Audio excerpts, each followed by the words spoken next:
Okay, I am about to start. Just let me see. Let me test the audio because I don't want to. Yes, it's working.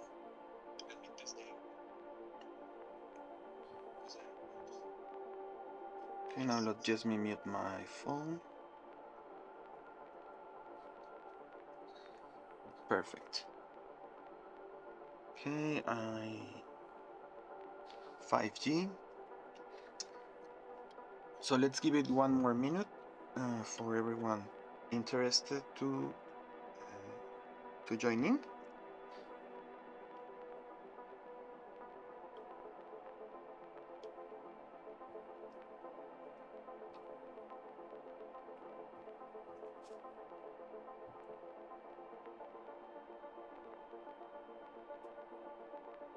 Okay, let's start.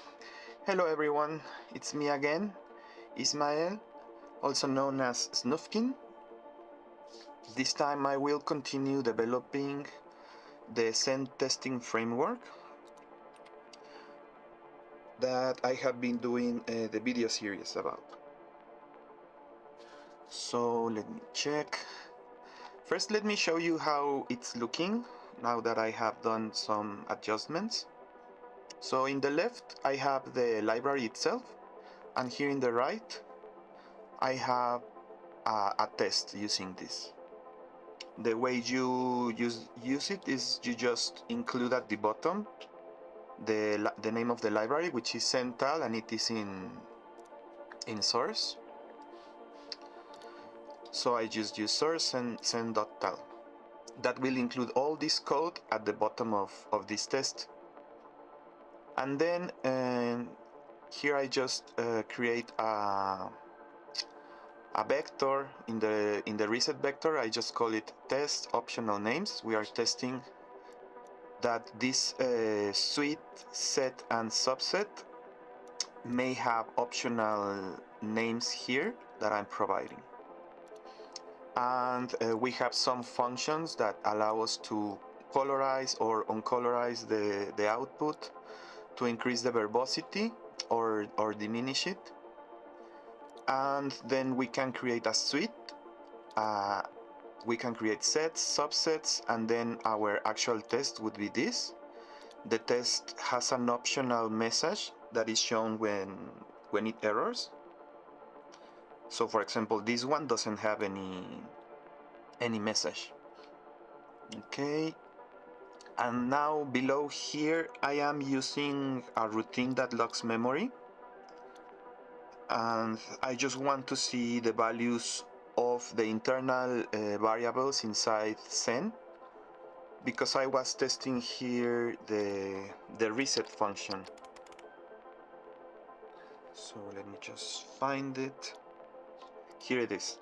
So reset would put the empty string into current suite, set and subset, and store that, and then it would set a 0. This is the same as doing well, actually this is the same as pushing a 0 to the return stack, but a 16-bit 0. However, this is 3 bytes, 1, 2, 3, and we can use dub to keep R and ER to R to do the same with just 2 bytes. So that's why I put it in brackets. Then we just take that value and store it in suites, sets, subsets, which is the counter for each one of these. The total number of tests is added from the total failed and the total passed, and I set all those to 0 as well. Now I call reset whenever we create a suite. Here. So when we create a new suite, I always create a reset here, because in case we do we want to test like a soft reset, we do the correct thing here. Now let me see. let me show you the output of this. Basically, it is printing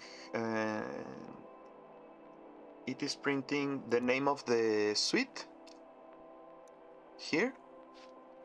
Then, since this one fails because I'm passing false to this assertion, it prints the message should be true, and then it tells me what set, what subset, and what number of tests and the status. And we can also see it with colors in the terminal. So I change to the folder, and here, let me just see what. Okay, yes, I just created a new file. So here we can run awesome test. Hello, someone joined. Welcome. Just if you didn't hear, I'm making a library, a testing framework in assembly, concatenative assembly, called Uxntal. Right now I'm going to build a test. It's called test optional names. We are going to build it in bin test optional names, and then we are going to run it test this one, and we can see the output in color now. So let me make this a little bit smaller, and not so much, like this. And here we can see that it prints foo in green, which is the name of the suite. Then it will print the test that failed. In this case is this one. It prints the optional message, should be true. And then in yellow it prints the set. In cyan or blue it prints the subset. And then it prints the ID of the test. Okay, so these are all IDs for each assertion. And I had to do this because I don't have a way to get like the line numbers for the test. So this should be enough. And I have also researched for testing frameworks for assembly in other languages. And it's basically very basic, macro based. And this is what I love about Uxntal, that even though this is assembly, this for me it looks just very readable for a testing suite. Okay, so this is the output, and at the end it prints as well the stacks, so we may be able to check if there is like a false positive, and we have unbalanced stacks at the end of the test. So it prints all this information. We are also in verbose mode. Here I set verbose before running the test, so it will also show me extra information, like the total number of suites, the total number of sets, subsets, how many passed, and how many failed. Okay. Then here I have some logging that we are going to factorize into a routine with colors, because I love colors. This is going to be yellow, and we will see. That's what I'm going to do just next. So just let me show you how I can remove this foo here, and then run this again.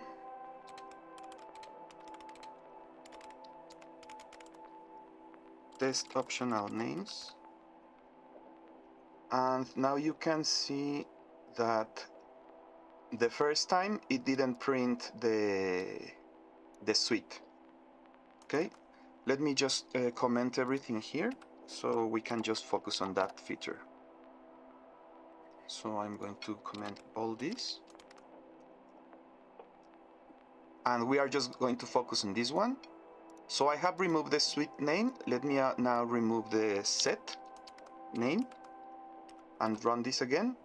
And we can see that now it only prints the subset and the ID. Okay, it's still logging here how many suites, how many sets, because they are like anonymous.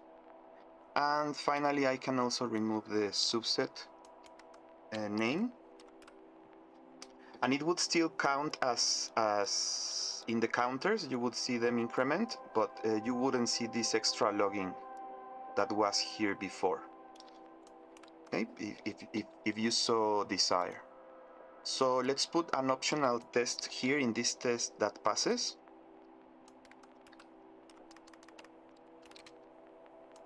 And we can see now that we don't have any message because this one passed. Since these two failed, we have the optional message, but we can also opt not to use an optional message in the failed test. Okay. So if I run this now, only we have the message for this failed test. This one doesn't have any, and at the end we can see that the stacks are balanced, so everything is working as expected. So I think this is very, very generic and flexible if you would like to have a testing framework. And I started this because I had a project to do from NAND to Tetris in Uxntal. So I think I have it here. From NAND to Tetris. No, it is only in the browser. So let me search source hot in Git. From NAND to Tetris.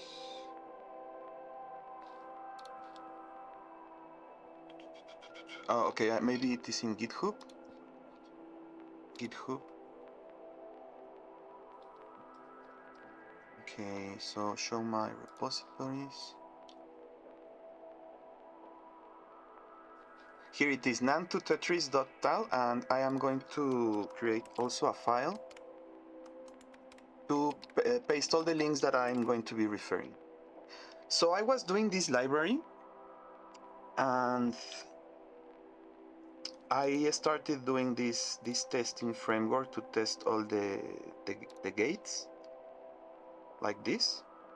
And it is very similar to what I have now, but as you can see here, I had to pass the pointer of the string instead of just having here the string.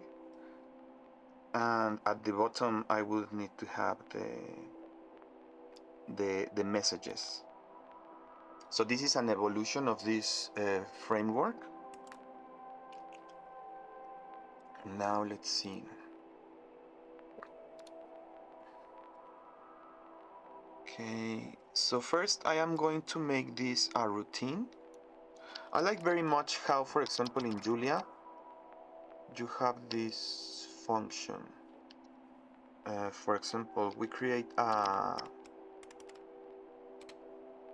function and we say that x, well, let me just do the log form. Function, and then x is equals to 42.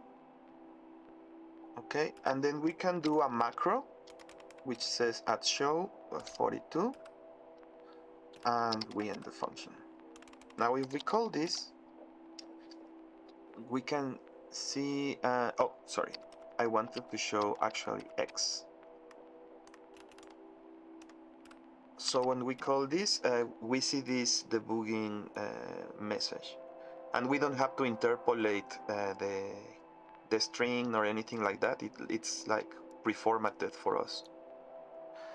So I want to do something similar here. In UXN, the variables may be 1 byte or 2 byte in size. And let me just put, where should I put this routine?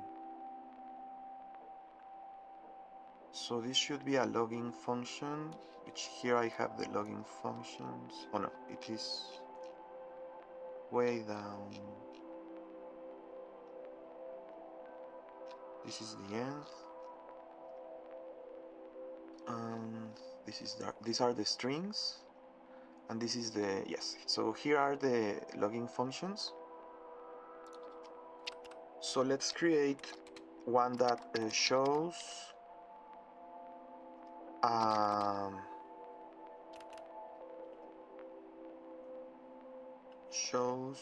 variable, let's see, byte variable.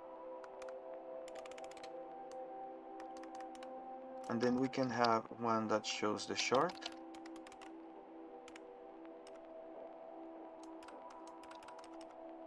So this one is going to be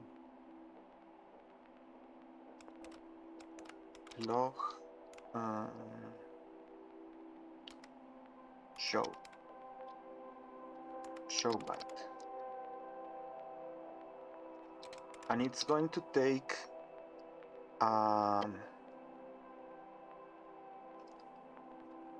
the variable pointer, and then it's going to also take the name, okay, that we are going to print, and this is going to return nothing. So what we are going to do first is taking the variable pointer, we want to print this, the absolute address. So for example, let's say this one is at 1337, then the name, for example full, and then the value, which let's say it's 42. Okay, I would like to see it like this. So the first thing is we are going to log in yellow. We are going to duplicate the pointer, and then we are going to log, it's called byte hex. We just print the byte. Oh, but yes, it is a, no wait, this is the absolute value here. Yes, so this is 2 bytes. We only have a print byte, we don't have a print short. So let me fix that.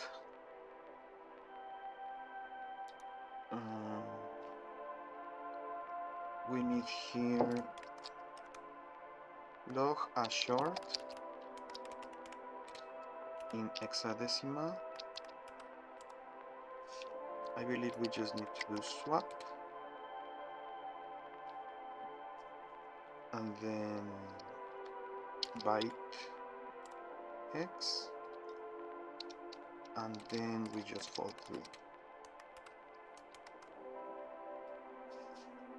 Okay, so we now go back. Where were we? Okay, here.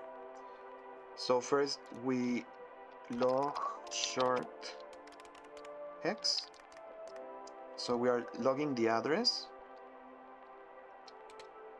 Then we are going to print a space. Then actually, let me see, for example, if I say dump bin, no less bin, would I need to cd Uxntal dump bin something. So I have 2 spaces here, so I'm going to do it twice, 2 spaces, and then we need the name. So in order to grab the name, we need to do a swap to R and then a stash to R. Then we have the pointer, and we are going to print this Mm, let me see. So we have the pointer from the string.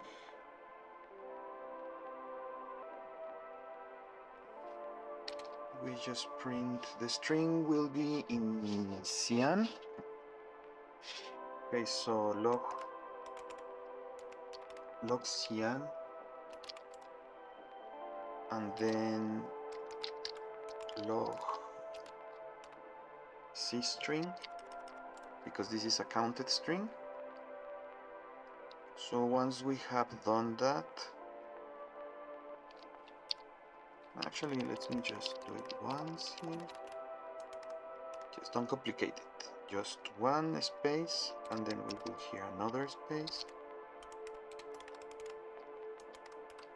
And now we need to print the actual byte. So we still have the address.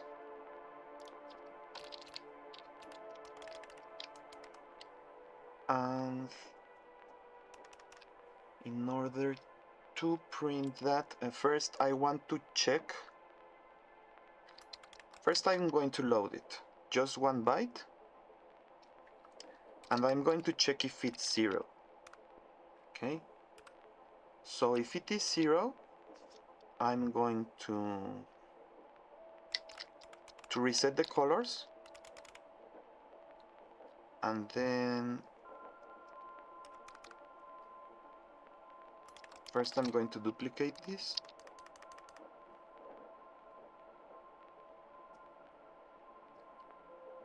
I'm going to reset this. And then after I do this, I am going to print. Oh, wait. No, I have to do this another way. Just keep it simple. Just log the byte in hex, and then finish with log new line. Okay, so now let's going to test this. Let's create a new test. I just need to grab this here.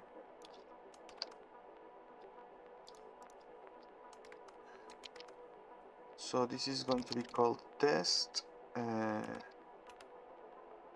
show.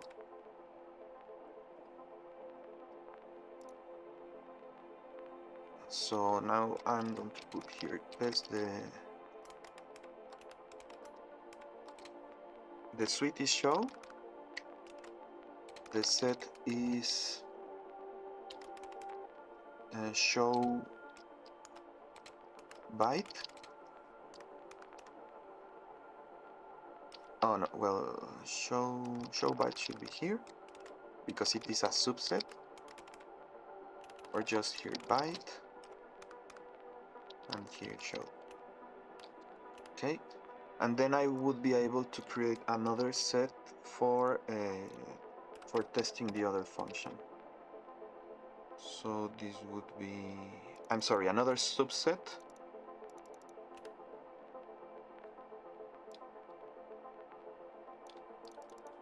And this set would be all the way at the bottom. Okay, so now I have a suite, a set, and 2 subsets. Let's get rid of this test. All I need is to test now show. So let's call this introspection or something like that. Introspection. So we have show byte,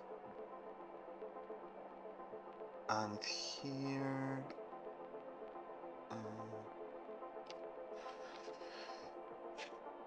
well, in this case it is the problem is I don't have a way to test the output yet.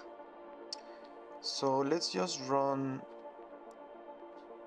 let's just run them without anything else. I just want to include source send.out. We are not going to actually run a test, we just want to see the output of this thing. So we would need to do a variable here. Let's say this one is called foo, and the value is 42. Okay, so this is our variable. And now here I'm going to say foo, and the name is at foo show. Okay, let's see what's the output of that. Invalid show. Oh yes, I need to create an alias for this function now. So let's put it here. It would be log show. We are just going to call this show, and then we reference it here just to avoid the unused warning. Let's run it again. Symbol plus log show in late. Okay, so what's it called? Show byte. Yes, show byte. So it is show byte. Show byte. And here show byte. Let's do it again. And now this is called show byte.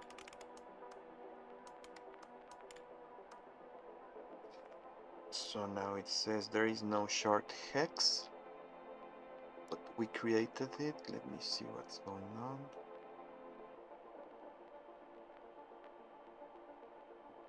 Oh yes, I didn't create the name.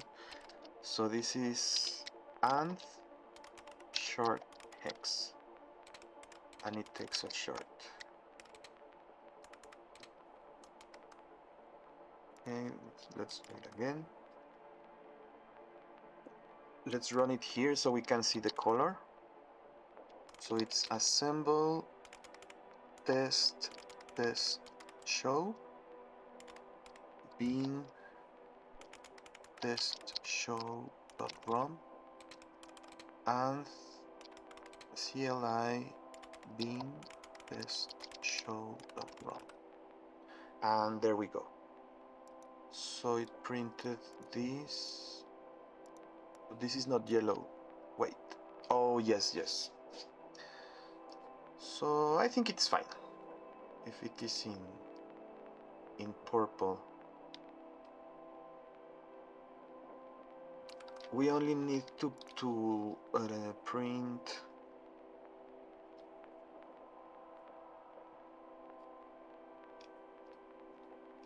let me see, in show byte here. So we don't need the yellow, we actually need the magenta, I think it's called. And here we just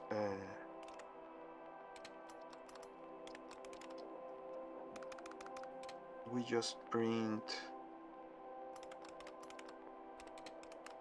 a bar, and then what else? So the console there. Okay, so let's run this again, and there we go. Now we have like the absolute padding, the name of the variable, and the value. Okay, so,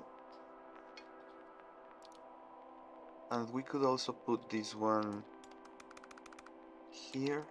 It doesn't matter the order here. Now let's just check that after we run this, the color, the stacks are balanced. Yes, and also the color is white. So we reset the color.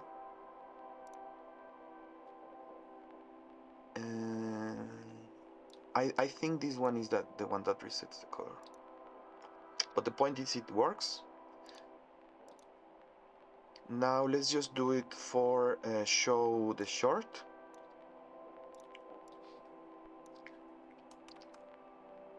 Okay. Show short.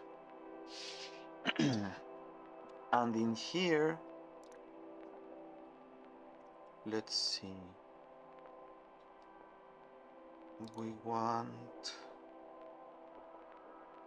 We also print the absolute address. We print the string. Here we load two values and we log a short. Okay. Then we log the new line. Now let's test this at bar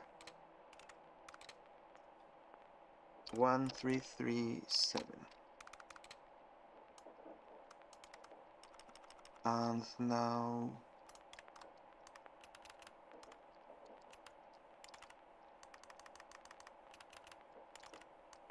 show short.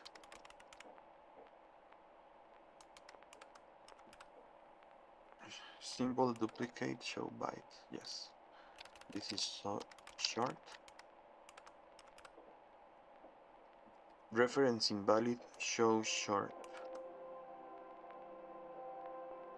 We need to also export this one.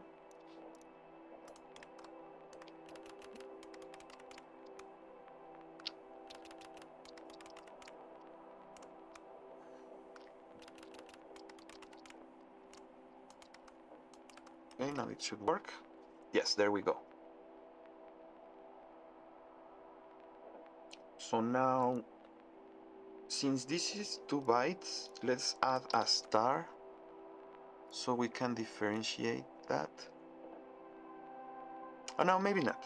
Yeah, that's this name is the user's choice. But now we have these two functions. Another thing I would like to have is, if it is ASCII, it should show here the values in ASCII. So now we are going to check. After we print this, we are going to print another space, and then we are going to log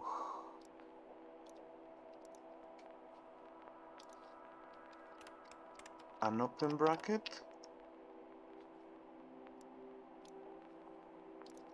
a space, another space, a closing bracket, then in the middle here we are going to duplicate this,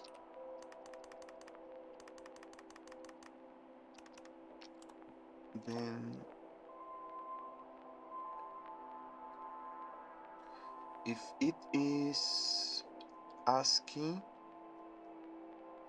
and I already do this below this other function, just see.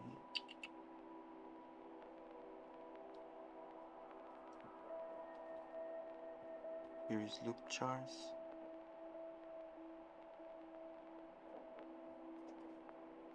Okay, this is how I check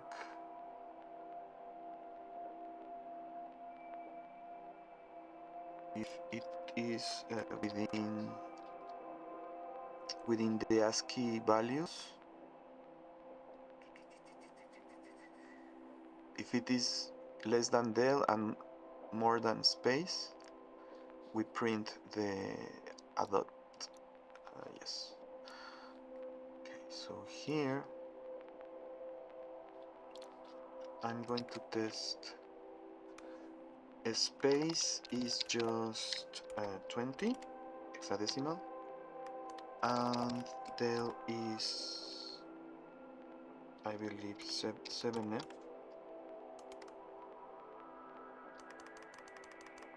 So if this happens, we pop the this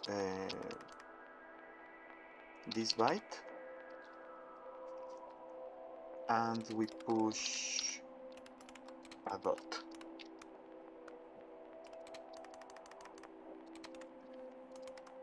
Once we do this, we just print the character. And now let's see how this looks. Okay, so here is the dot. But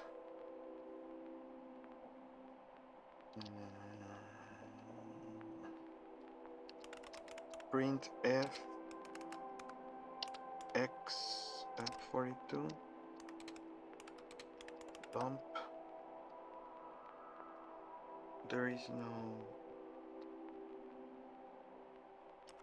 directory. What? Oh, I hate this.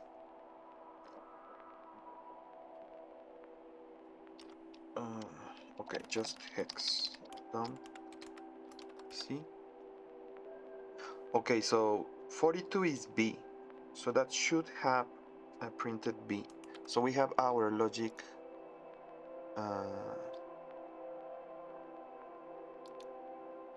the other way around.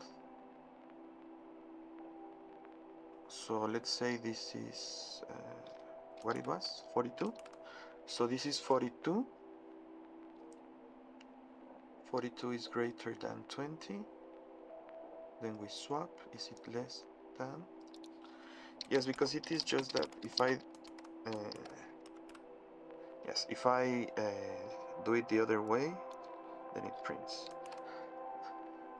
Okay, but let's not do that. Let's actually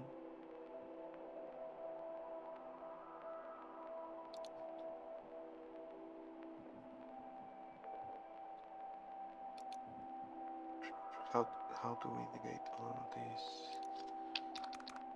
I believe it's less than, greater than.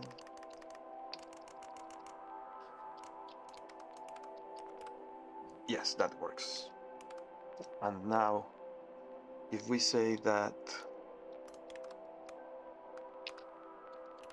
let's call this one bar and this one pass, and this one will be 0. So now bar is show byte, and pass is show short. Oh, and here I also need to update this. And yes, it doesn't work. Let me see. Oh, no, I need to run this.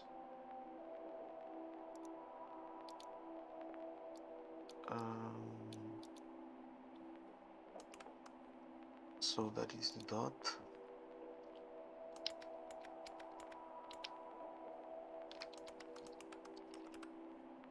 There is the B, but it's not printing the... I think this is being interpreted as...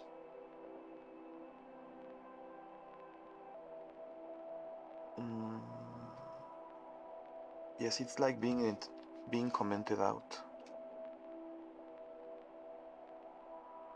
Oh no, I'm not printing anything here. Yes, so I print here, and I print here, and there we go. So we have now like our comment. Now let's see.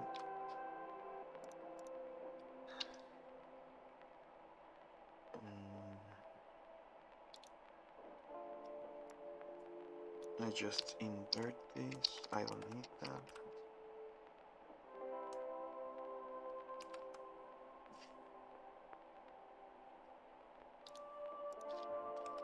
Debug.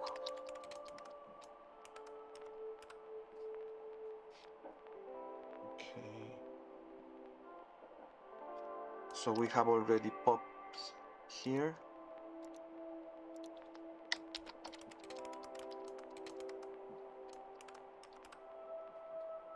Already popped something.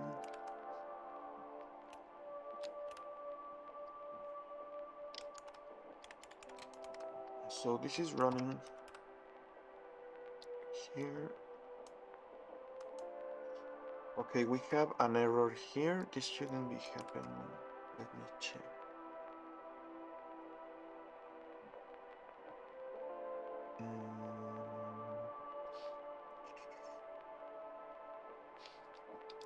Okay, so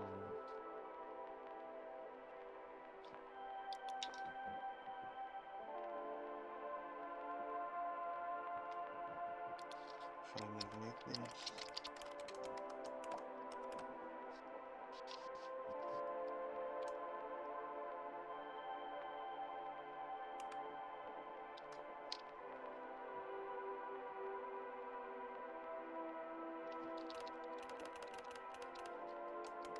Okay, then this should jump.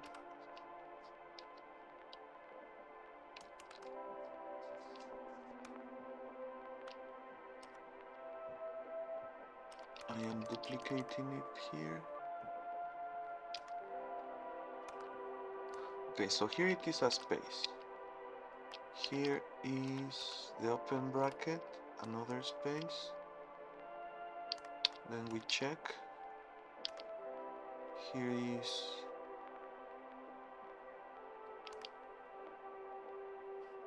another space, the closing bracket, the new line. And here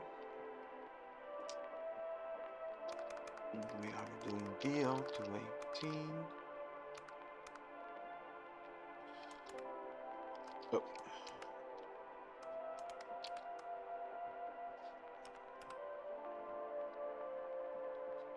Okay, bar.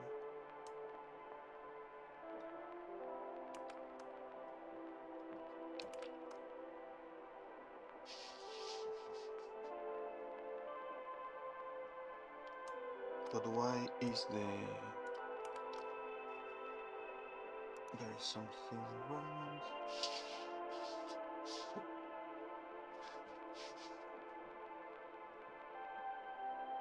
So let's actually check what is the debug here.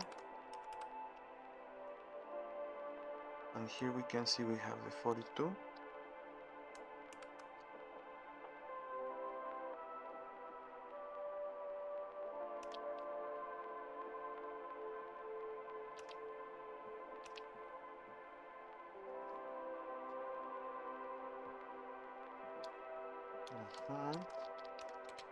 So that shouldn't change. We have 42.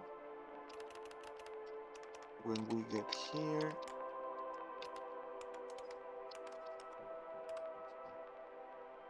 we have 42. And then, oh, we need to duplicate it here once more. Okay, so that should work now. Let me remove all this.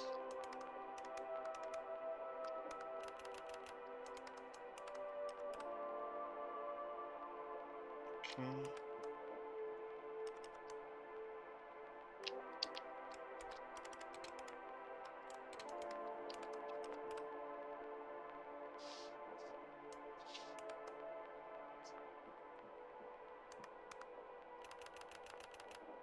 Okay, and then here we have 0.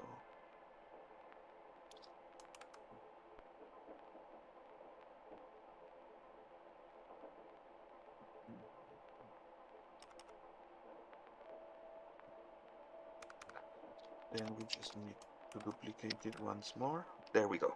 Okay. Yes, so we have here, it shows this is a B.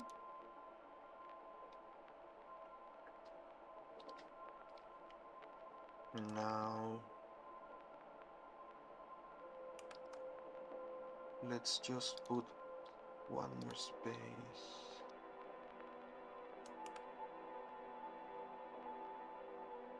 Okay, that's fine. Now let's do the same for this one. And I'm going to refactor everything later, but I don't want to deal with that right now. So we have this.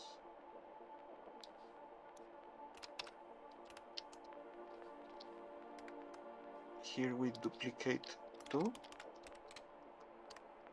And here we duplicate 2.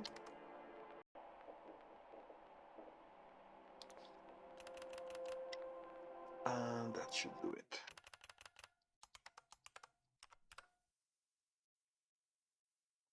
Okay.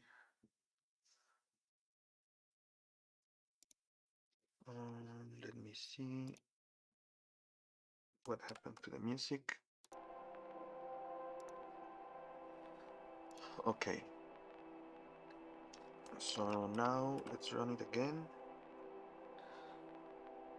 And there we go, but now we need to show twice. So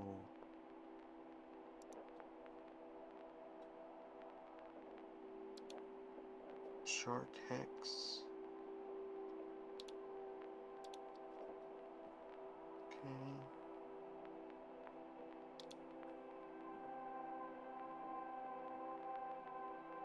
We load absolute 2.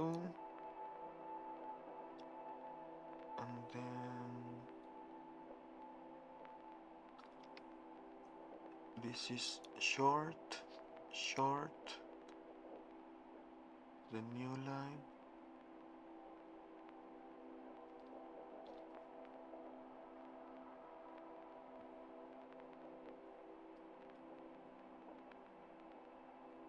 Duplicate. Here we have both.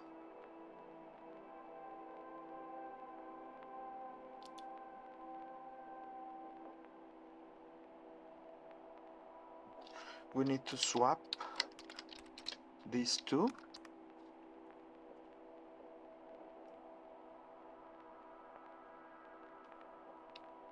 Oh no, but just one swap. And then this is consumed here.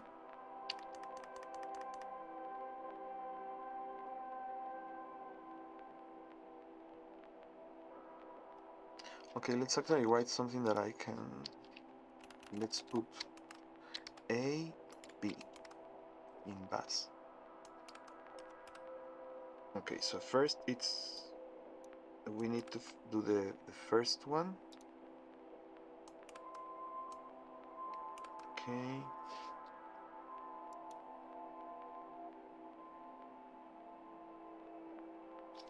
So if I don't swap this, it's still B.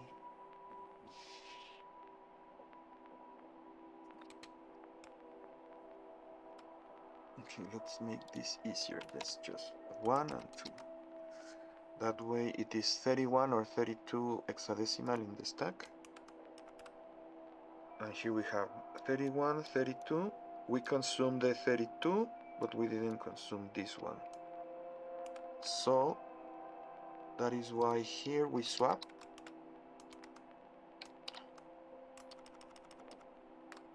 Here we swap. And now 132.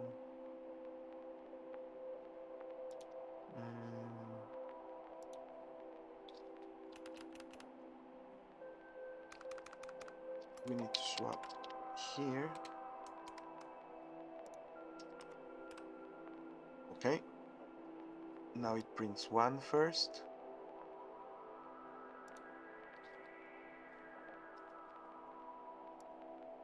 Then we need to repeat this.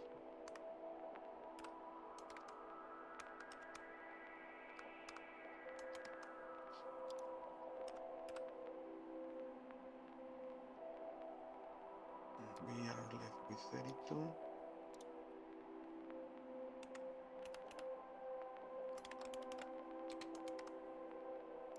Okay. 1, 2.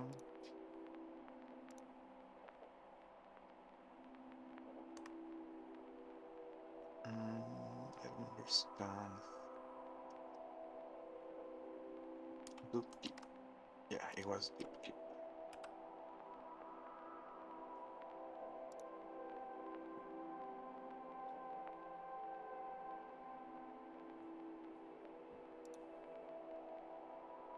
Oh no, we need to pop, then dupkeep.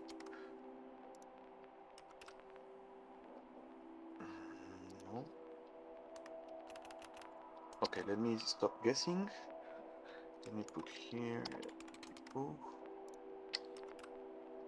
And we have 31, 32, 31, 32. So we don't need to pop this. Oh yeah, Dio keep Dio. Okay, that should do it. Oh, what did I do? Yeah. So let me save. And there we go. Okay. So now if one of these is not asking, let's say this one is 0. Okay, then it's not working because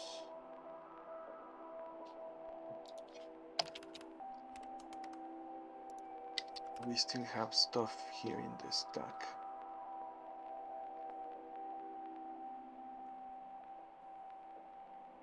Swap do.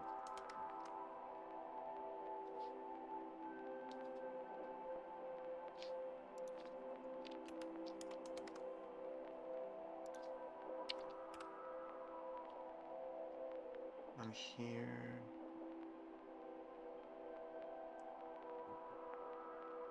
we have pop, pop.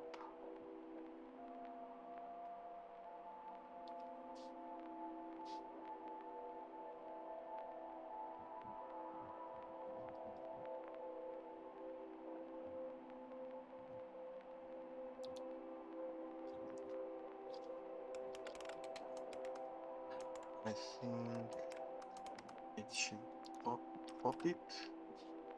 Now we only have the 2. So what is going on right here?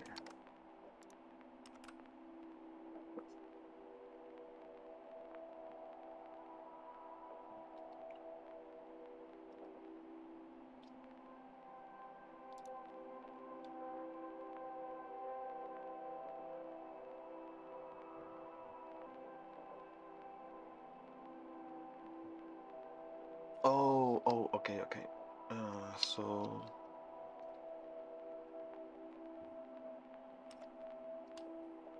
we need to put this in the return stack. Then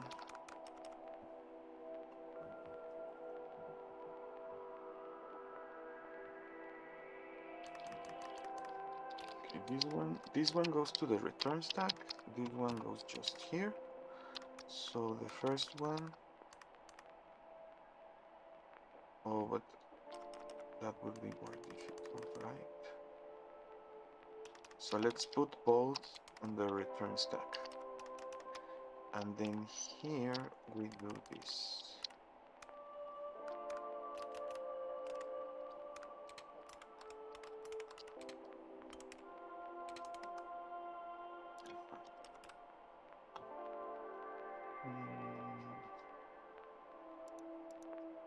Okay.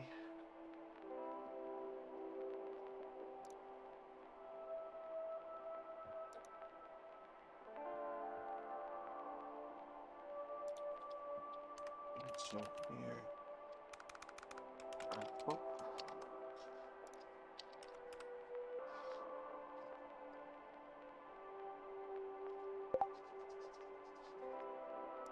$32.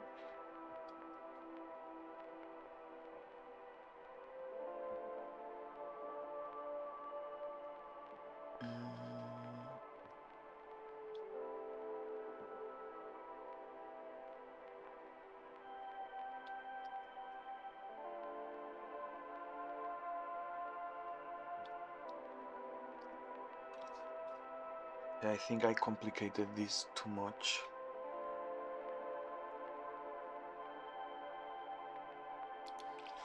So let's see here. Here we have only one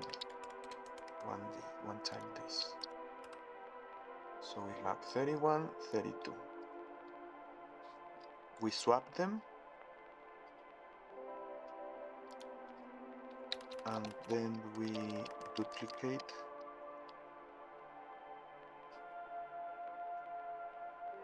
this one.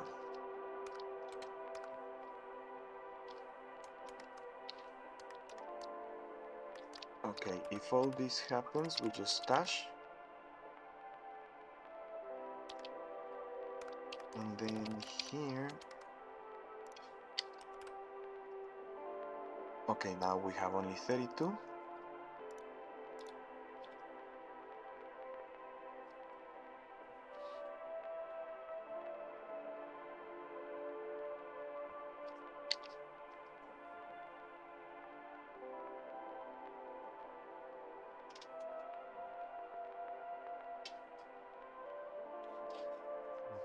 Okay, and here we have the 31 already stashed.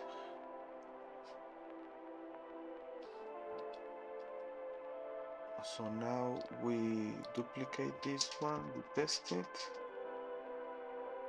we do the same, and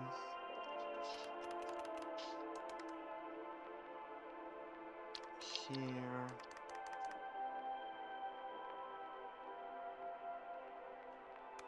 let's see here, push the other dot, and what do we have at this point? We have 31, 32. We need to stash this one as well. And now it shows b.22. Because here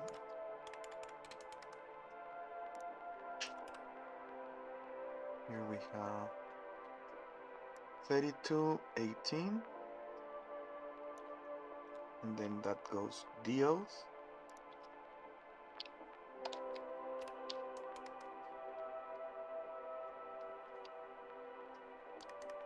And then we need to put another one here. Yes, that will work. Okay, then we don't need to swap this anymore. It was wrong. And there we go. Now we have 1, 2. Now let's put something that is not ASCII.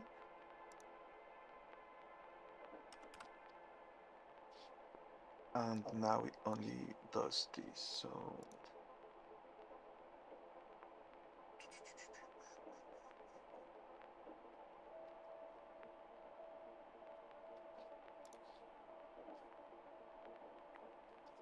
so here we need to jump. Just call this skip, and here we will create skip.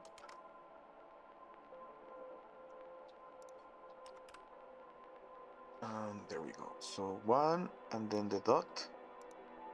Now if we change this to this, okay, now it only prints the dot.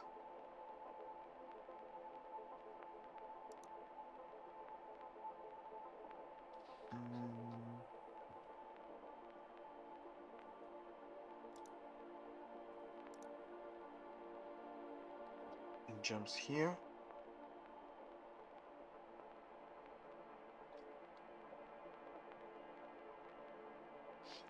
If we put 0, 0, it's still not working.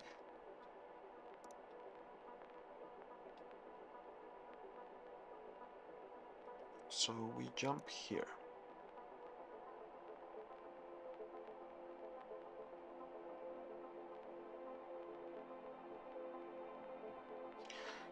and here we are stashing.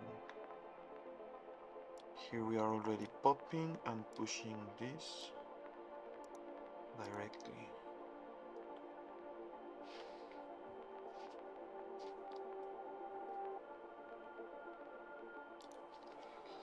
So when we reach this point,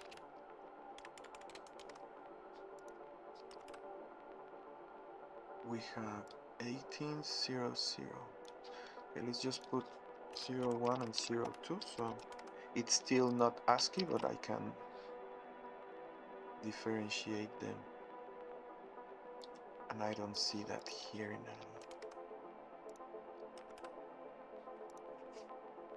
now. Okay, so we are already popping something we shouldn't have. Let me see. Is it because of this? Yes, so we are 0. We push first the 1 and we print it.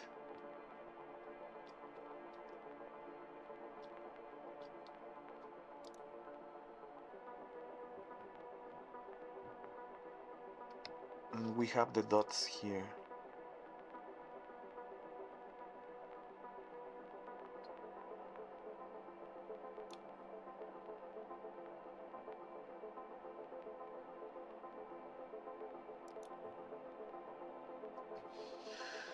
Okay, so if we reach this point,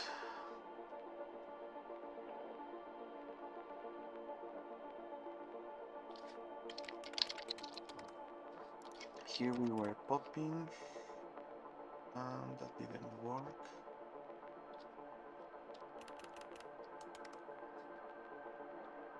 Then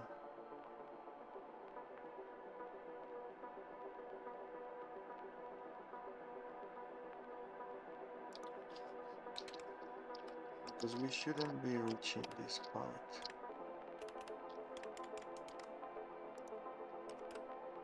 Yes. So this is not happening.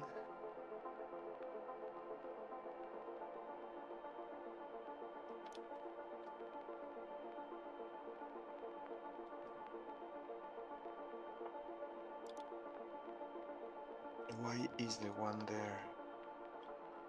Let me see, what did I do? What did I do? Stasher here.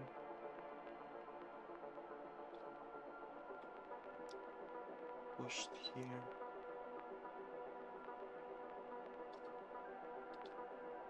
Oh yes, so I need to do the same here. Skip.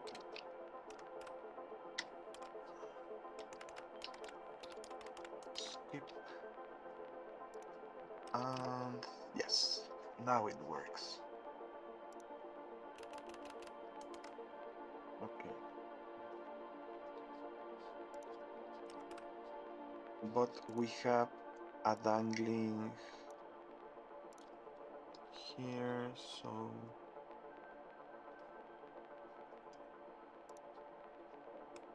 I believe we need this pop here.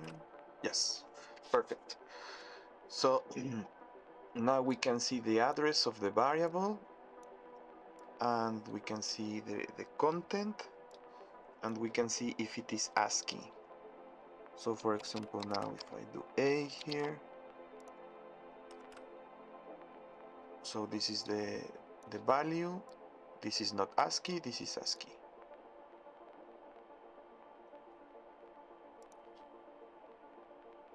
And let me just try one more thing. So if it is ASCII,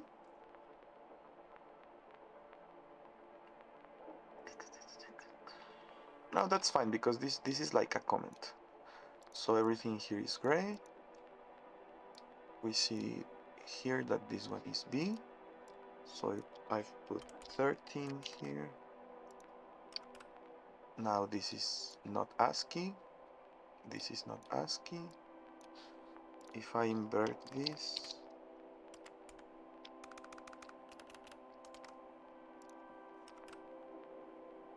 now this one is ASCII, this one is not.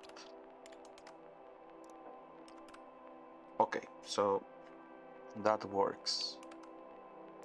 It is very ugly, but I'm going to refactor it later.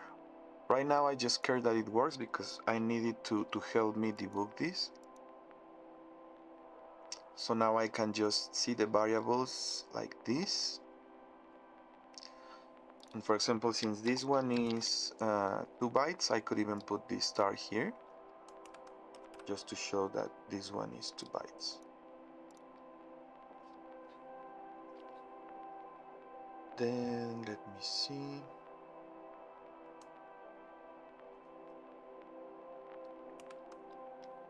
Okay.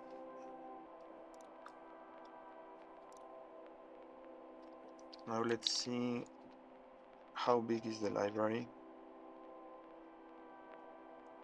Okay, I can optimize this a lot. And let's actually do that. So right now, this routine for logging the memory, this one should be optimized because it has its own routine to print bytes. So we are going to remove this.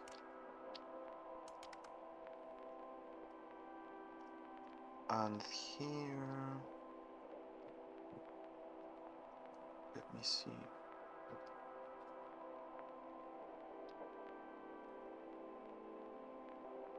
Loop bytes, loop memory. Okay, here it's printing the short. Let's call this log short hex. And this one that is printing the byte is log short byte hex. Then let's see.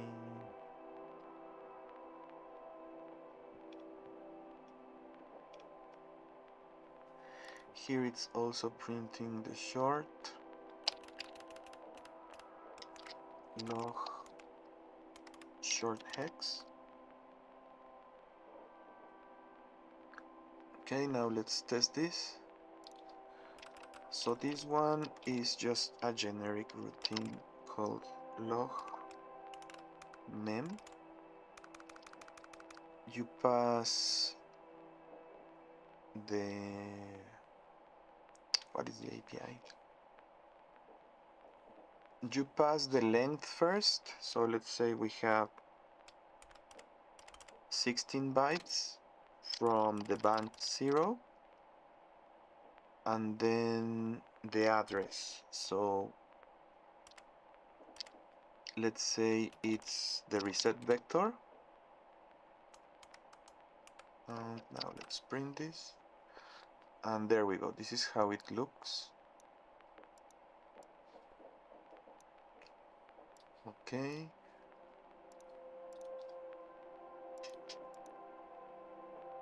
I would like to print the zeros without color. But I think that's just too much work.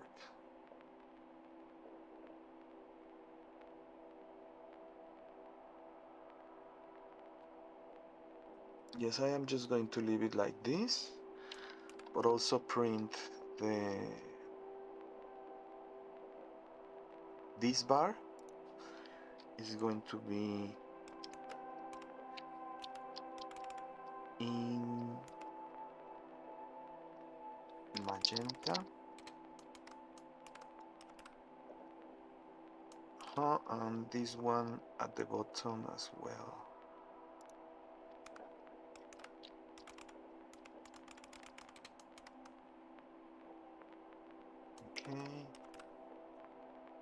Okay, that checks out.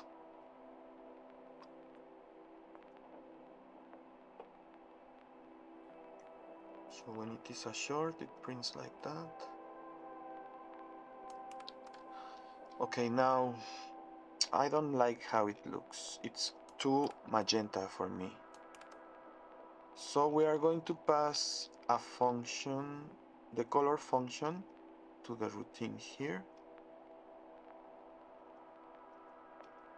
When we are printing a byte,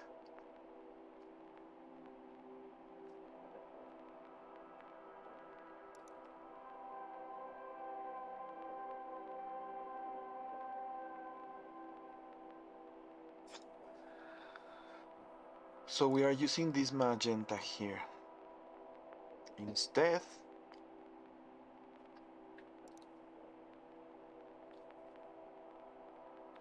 we are going to pass the color and then byte. So this color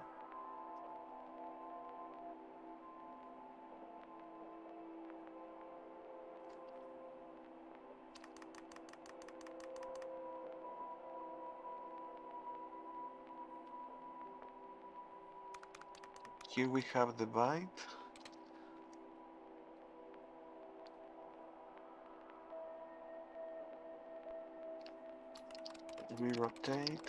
We rotate, and then we call the function.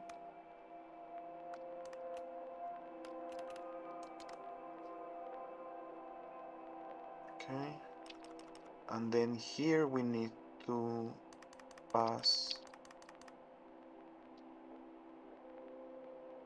as well the color function.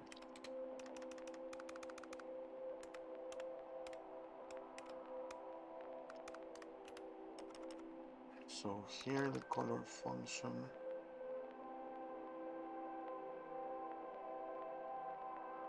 is, let me see,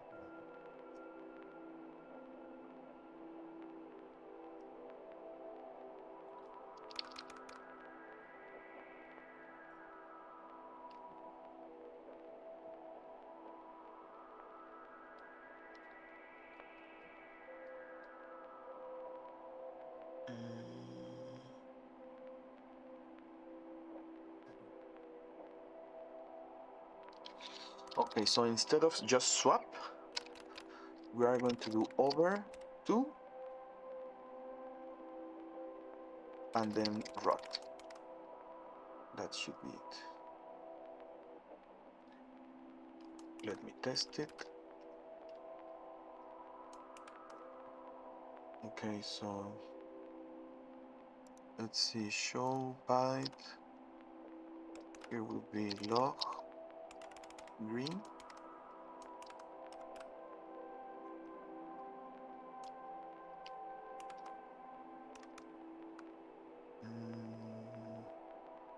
Oh, no, but not here.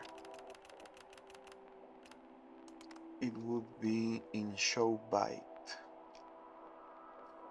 Where is show byte? Yes, here. So here, instead of magenta, let's put this in yellow.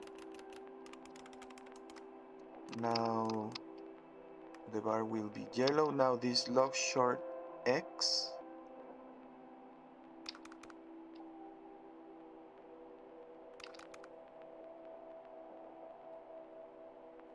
we have the address.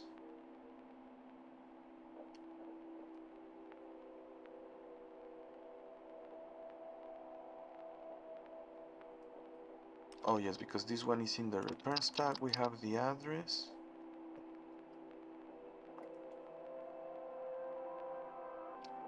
We need the log yellow and swap to. Okay, there we go. We are starting to see this in yellow. Now log short hex swap to. So here we have 0139 0139. Okay, and 0139 is,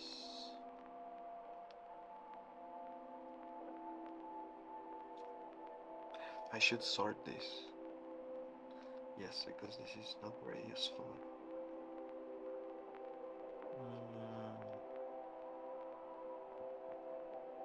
0139.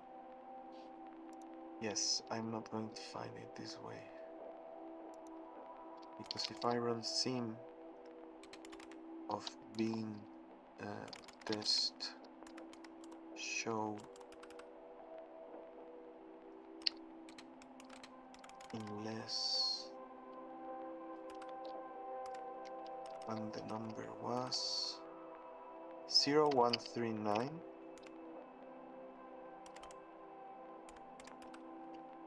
Okay, so 0139 is full, which is this thing here, and 06 EV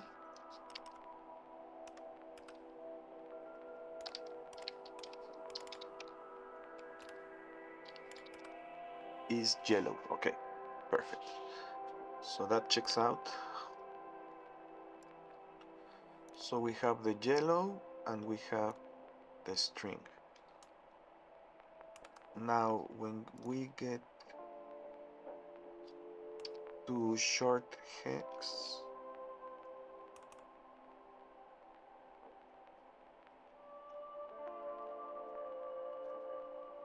I should have the color and the short. Oh, okay, so yes, it is exact same stack,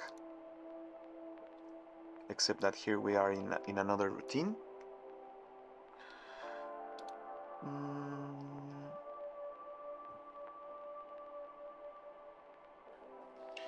Okay, so when we are here, it does over.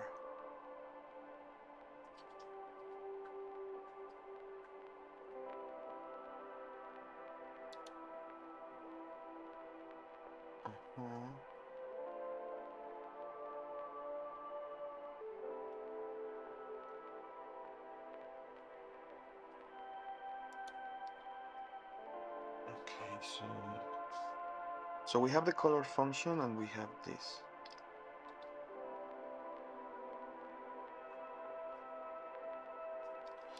So we are going to stash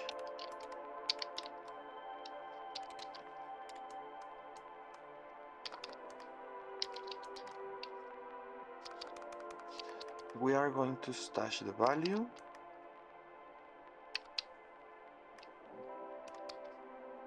print all this,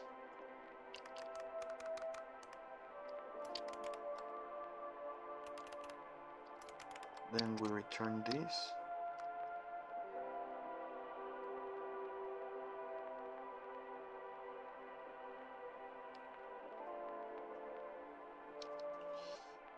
oh, but we were copying it because we need it twice,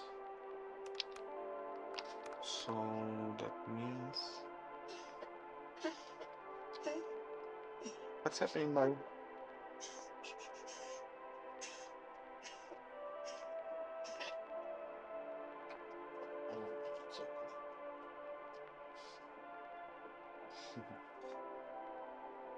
Okay.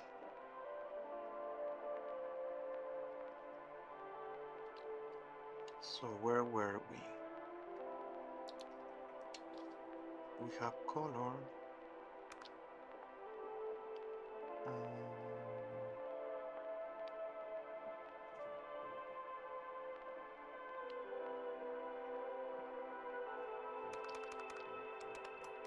Over. It would give us color, short, and color.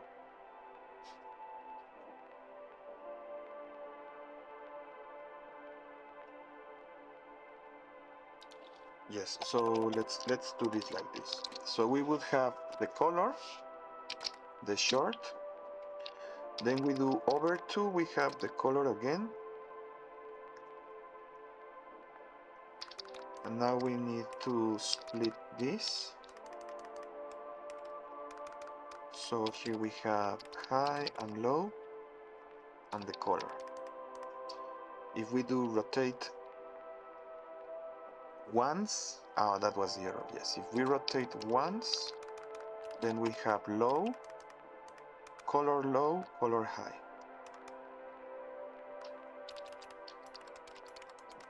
Okay, let's test it.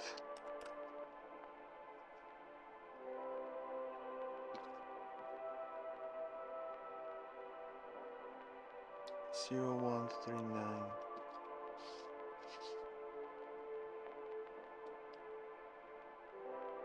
Okay, so this is the color.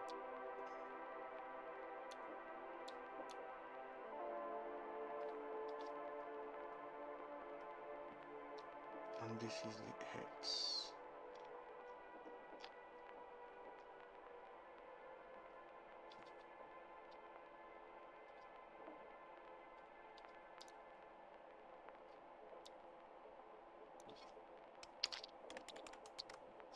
Okay, let's do this again. So we are starting with this. Let me remove the debug.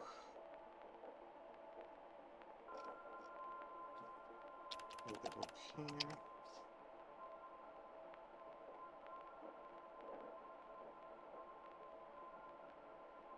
The debug here.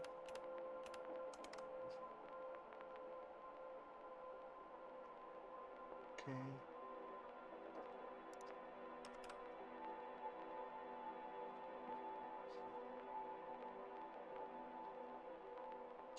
So once we rotate all this, we have 0139 the color,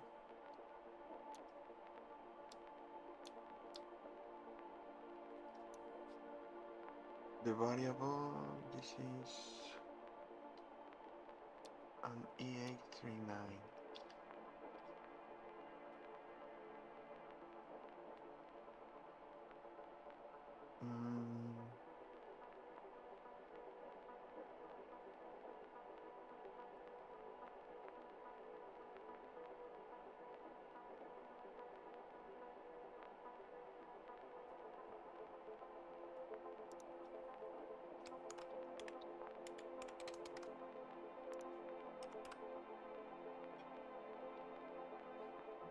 Okay, so we have the color and we have this.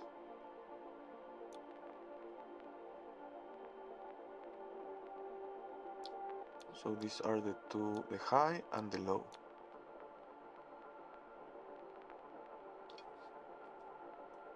So here we have the low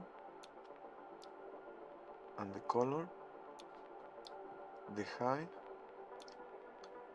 and the color.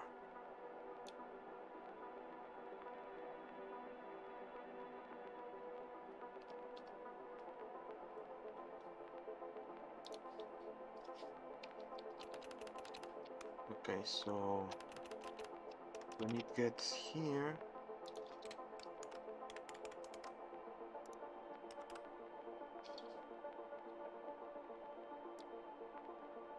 we have the number and the color. We duplicate it, shift it,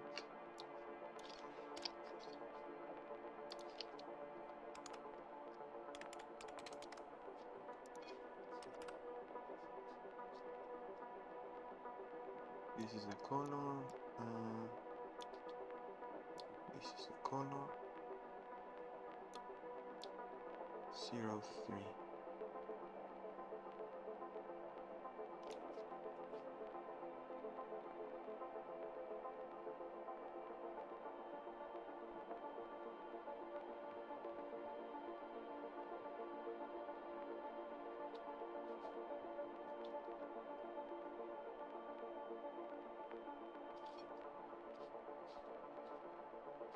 We duplicate and shift.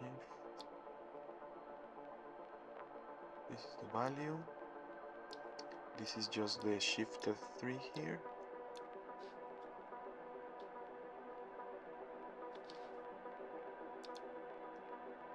So we need to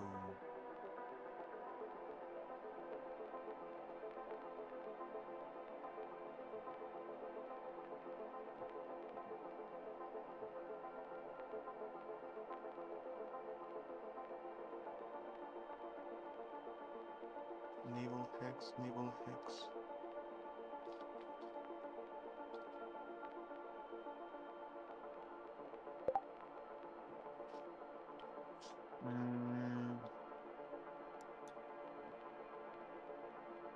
I think we need to knit.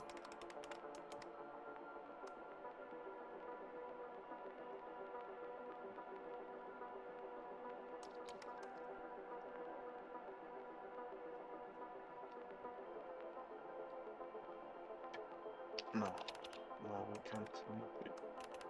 Shift.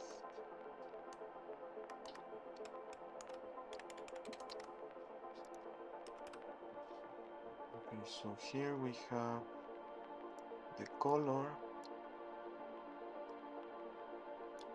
39.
It would have to be swap, stash,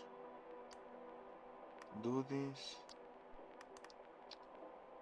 then stash R, do this.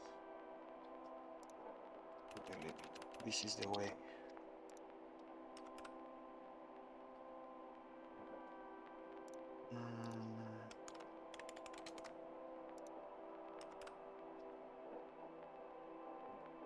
Okay, so we have the color 1, the color 3. But what is, let's see here.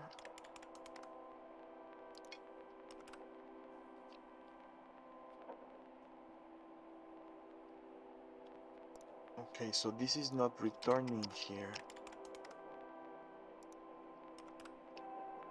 So here is the issue. We need to make sure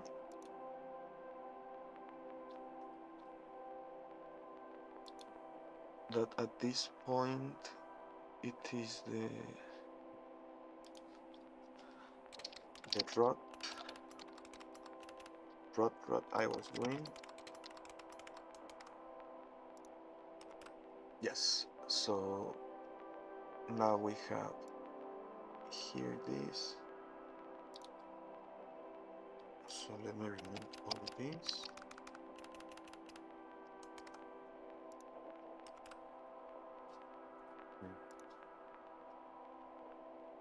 But now it is failing here.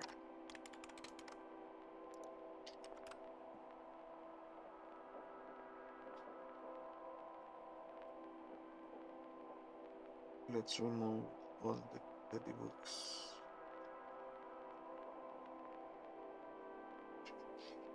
Where do I have the books?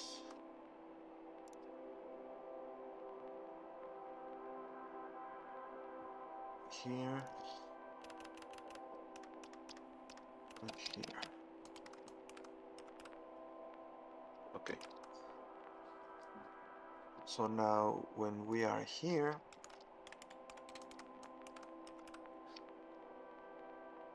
we have 39 and we have this, but this is no longer needed. What is that 01? I don't remember.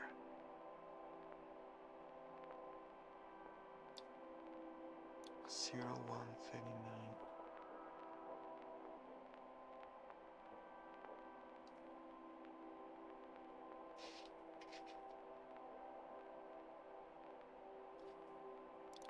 So if we need,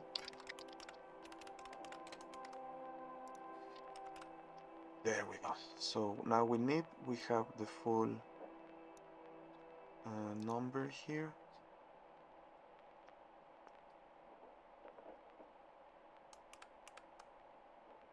This is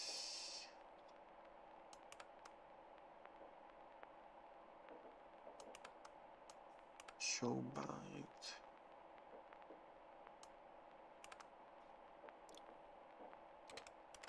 Let's print this.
Okay, so I did something very wrong here. Because let me see.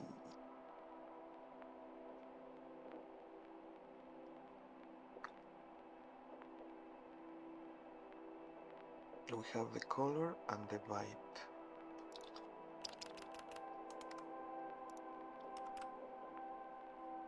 We are also printing somewhere else.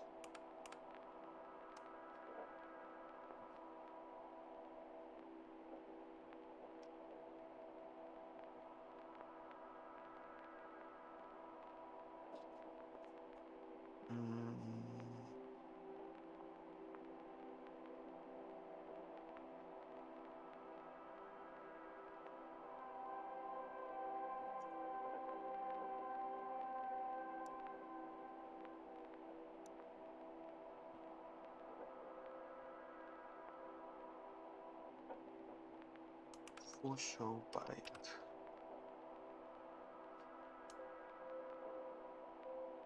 All right, because we are first. We put in this one.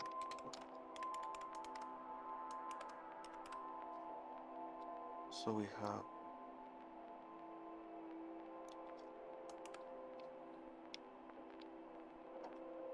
color and show.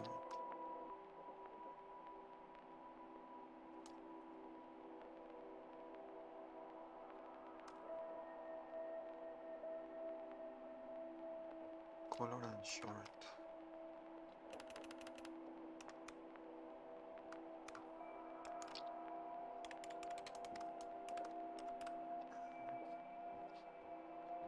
We have color, short, color, and short.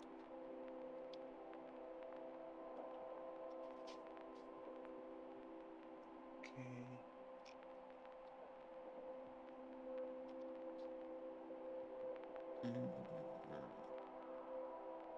Oh, this is tricky. I think I'm getting tired. So let's see.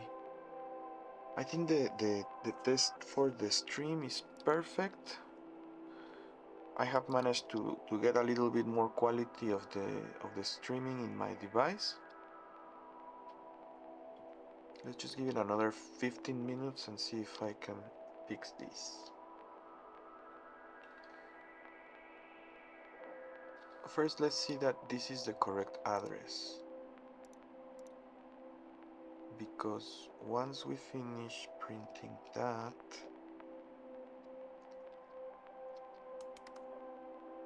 zero 1 7D. Here is the 7D. Here is the 01. 7D. Color 01.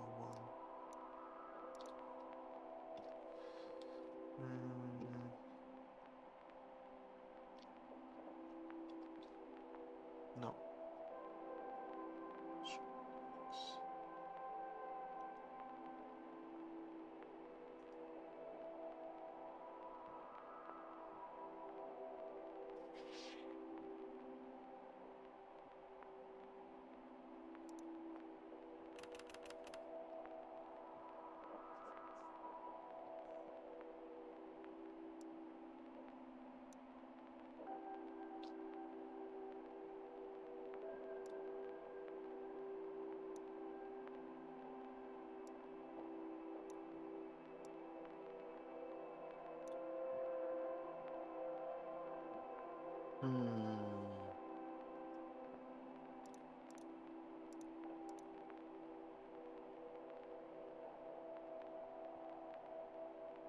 And all this because I just want some colors. Dang.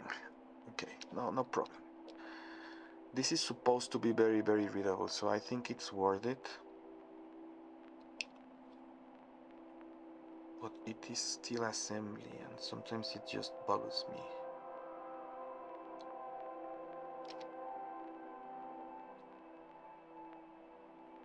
Why it says this is for...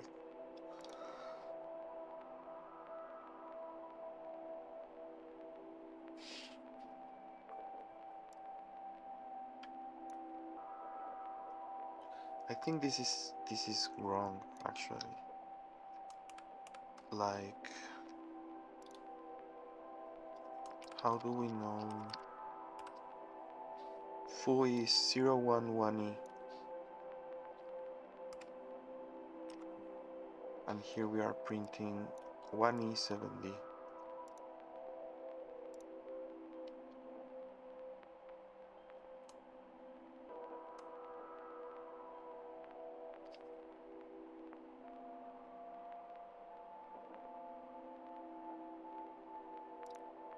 So I think we do need to swap here.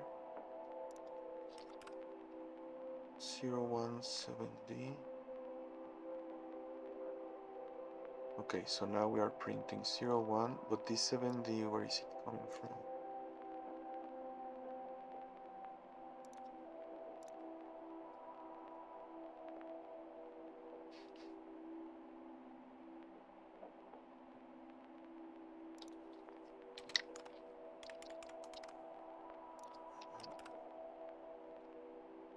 So this is the color 01. Okay, so this is the first, this is this part. And then 1E is the low byte. So we have 01, the color, 1E, the color, and here was 01, 1E at the top. I mean at the bottom. So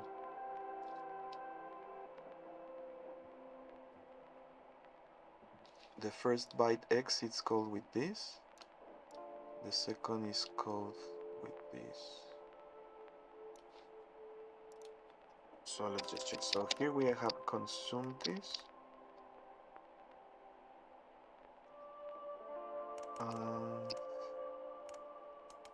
Here we don't need to stash. 01. what I am stashing here. I forgot.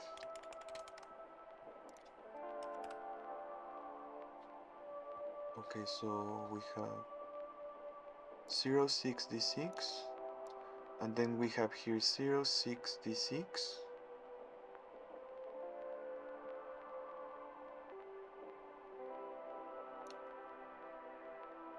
and then we are stashing something that is not what we want.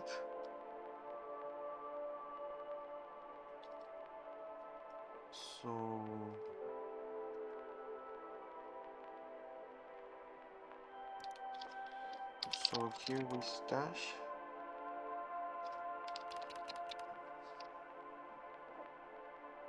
We swap over to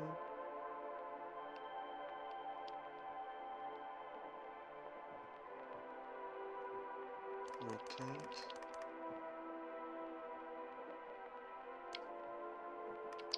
No, we don't need to stash anything here, because this way we have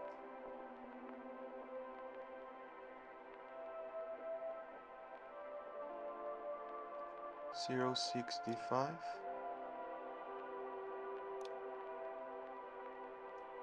and 011e. So we need to swap to need.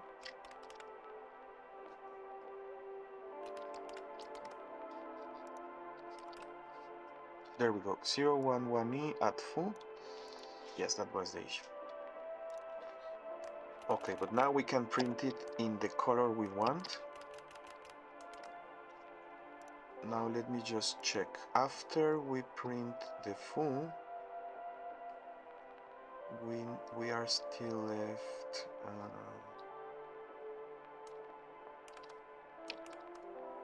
Let me see. So we have printed here the full, and now we are here. We print the string, then we print the byte again.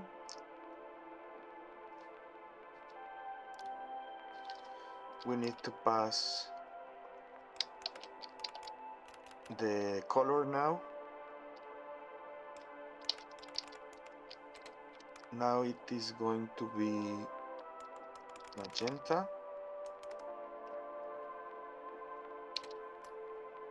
And we've wrapped this. Okay, let's see. Okay, that is progress. And just to check, 0, 0, full is 13. So it should print here 13, not 0. Okay, so let's go.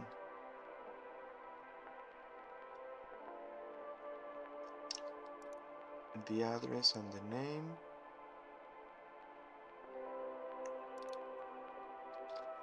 Here, when we get the value,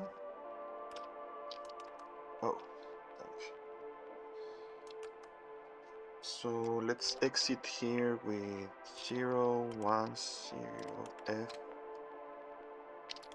BL break. Okay, so we are leaking here.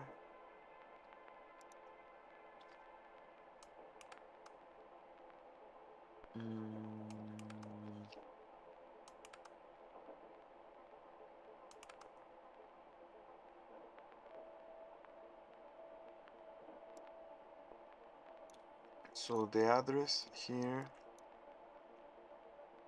is just in the short.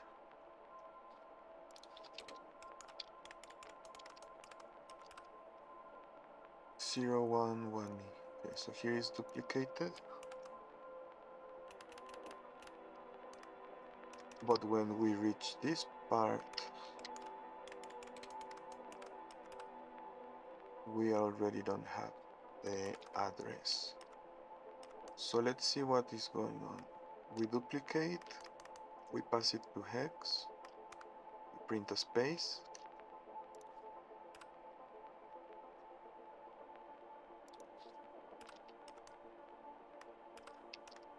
okay, we print a space,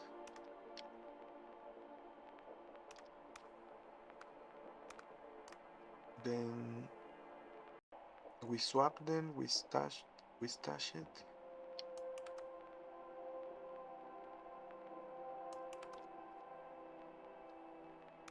Okay, let's see here.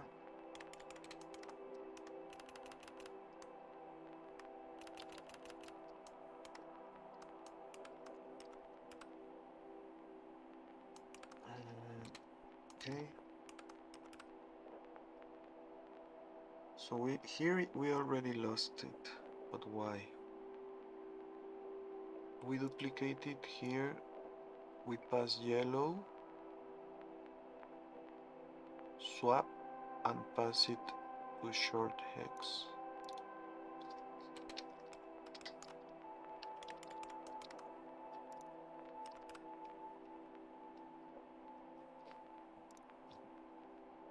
So short hex is doing something that messes the... So if we go back to short hex here,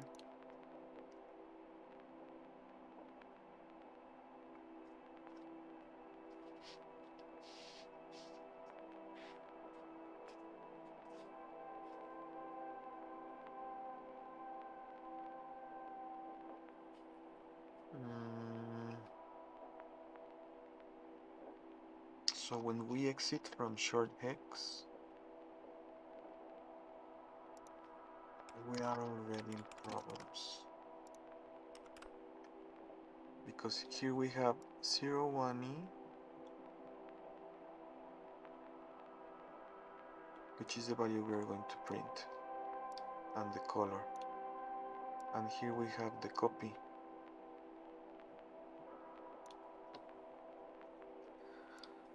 So this short hex only should consume these two shorts, but it is consuming more. Okay, so we need to isolate this one.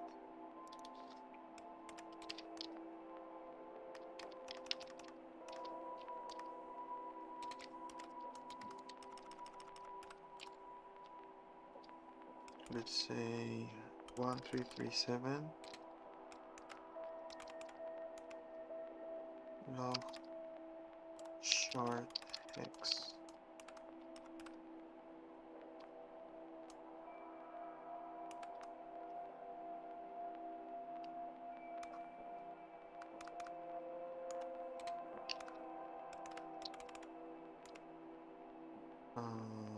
Let's. Okay, so yes, so we are consuming 2 bytes we shouldn't be using.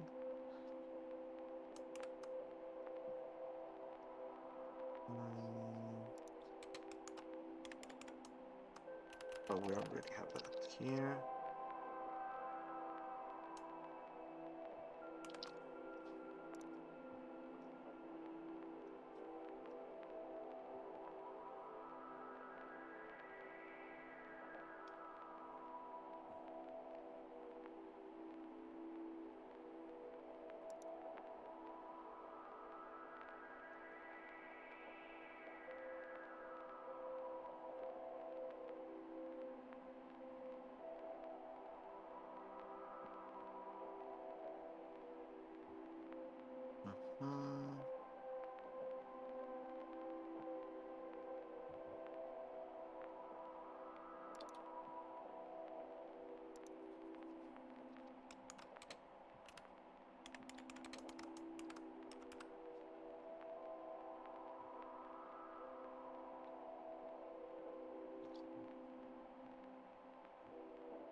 1337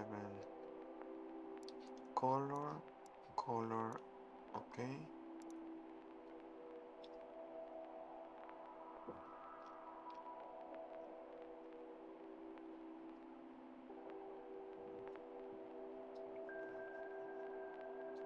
Okay, so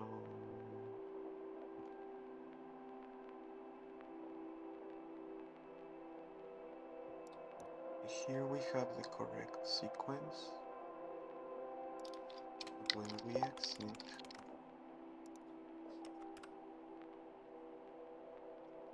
we already have consumed more.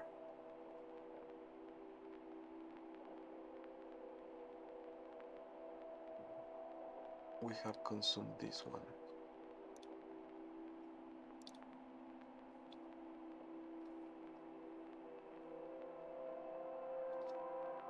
And that is why when we nip here, it is an error.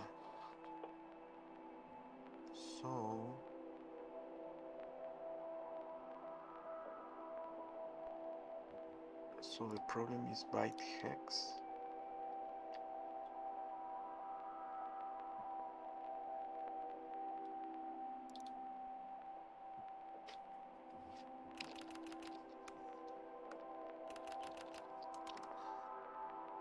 So here,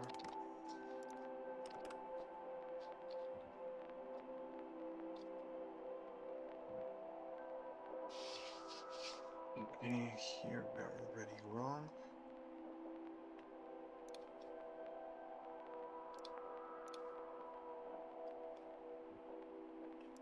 We duplicate 13.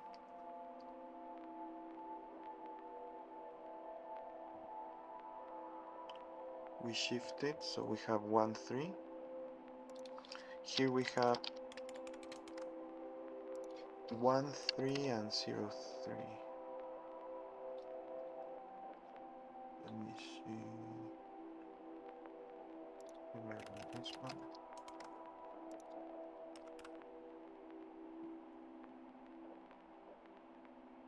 Mm, 0, 4. Okay, so then we shift it.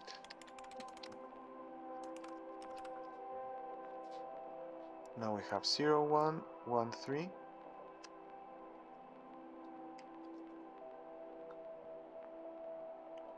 And the two colors.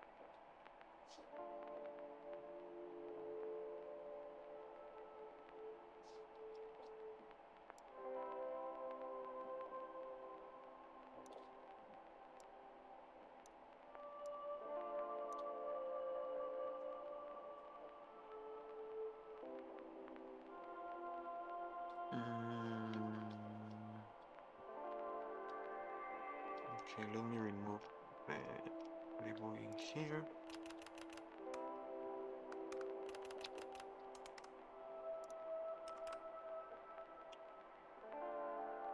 Why so much debugging? Oh, this one.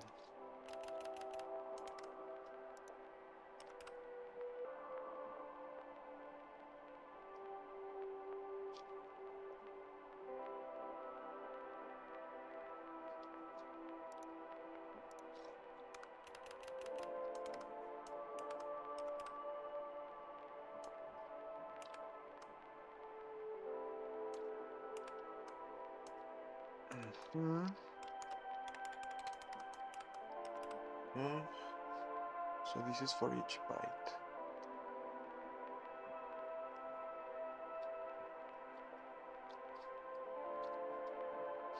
When we say slash rot raw,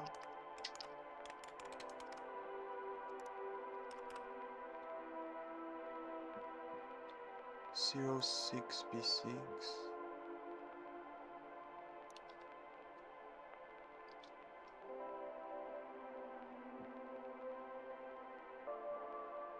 Oh, okay, so easier. We rot here, then we call it here to get the color.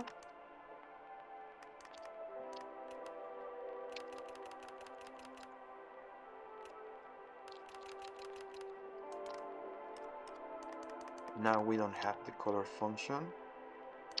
We have only the byte. We duplicate the byte, shift, put it here, and yes, just this.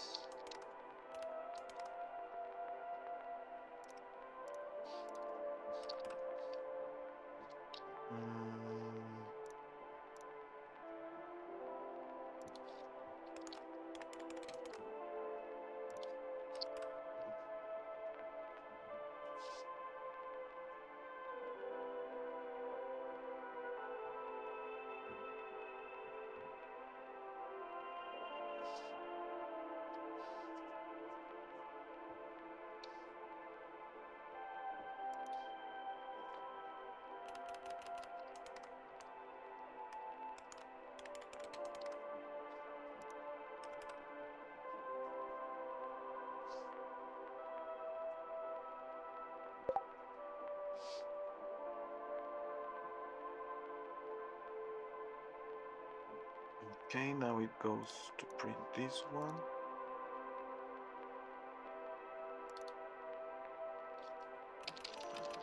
And when we go here,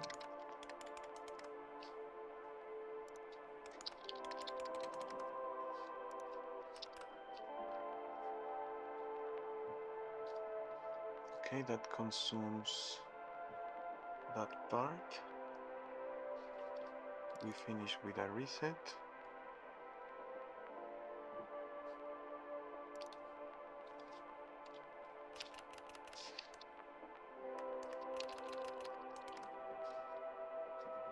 Then the issue is after we run the first one,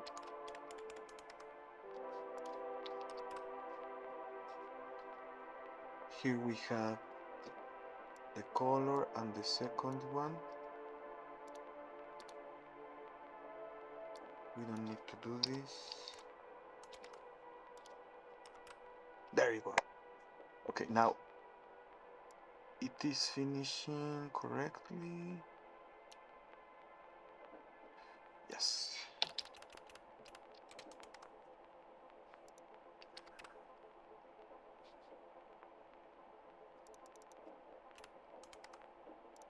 Just to double check.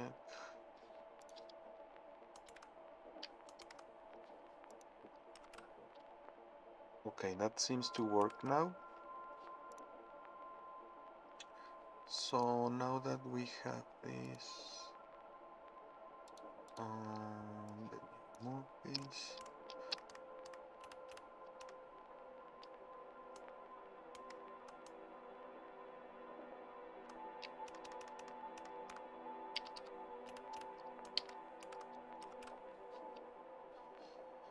Okay, so now it prints that, it prints this.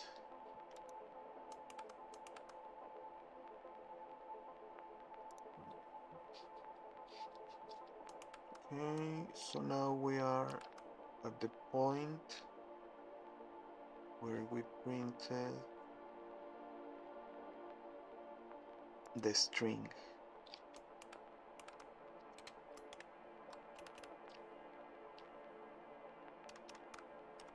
And now we need to actually print this. So let's make sure.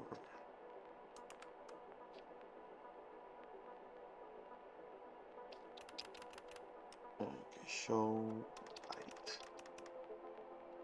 So we are here.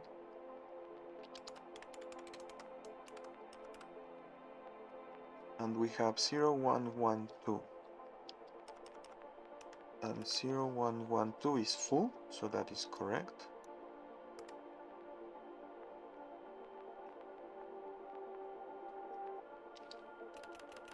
Then we load and duplicate this. Oh yes, I was breaking here. So hopefully now it works. Perfect. So now this is yellow, this is blue, this is magenta. But now I want to do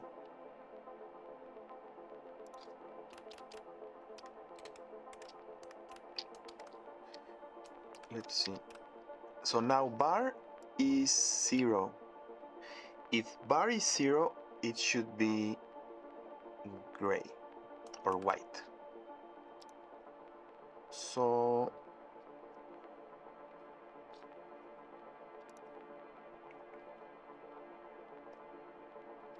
that happens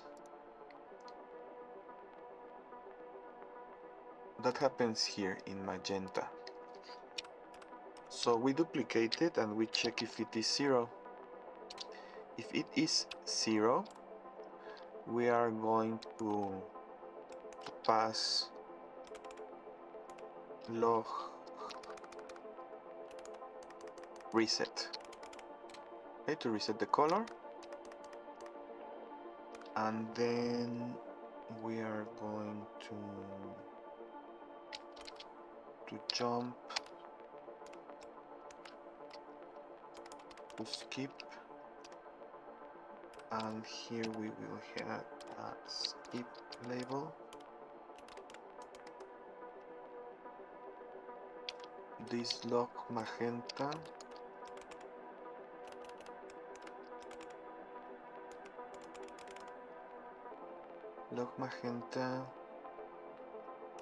and then we do this. Okay, let's see. It says symbol duplicate. Okay. So I need this now.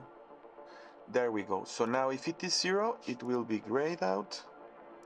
If it is 13, it works like that. Now let's call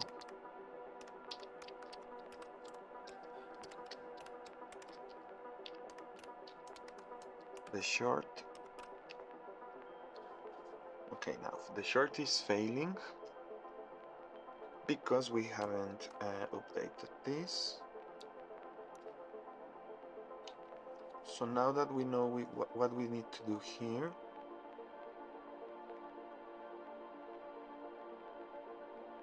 we also log yellow. So let's check. Okay, so that's working. Then we duplicate twice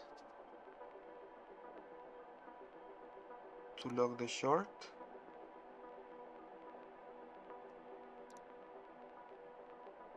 And we need the color. So here is log yellow. That didn't work.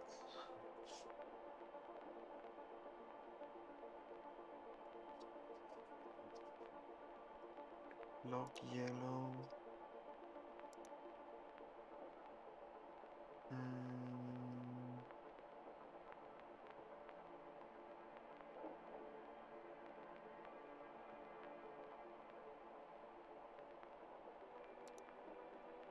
Let's debug here.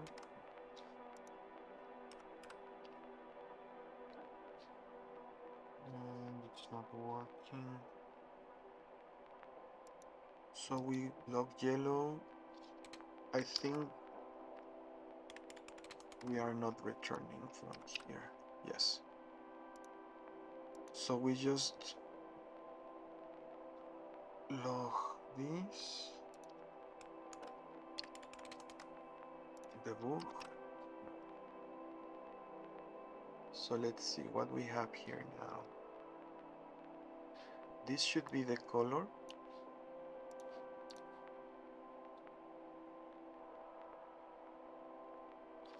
and this should be a swap too.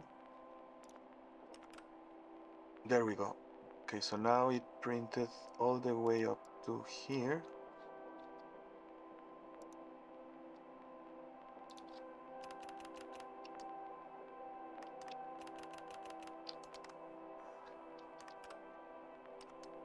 Log yellow, then we log that, log the short. Okay, so now we are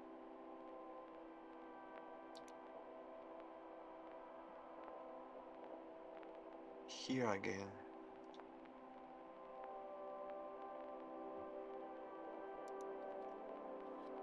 So this was the first one.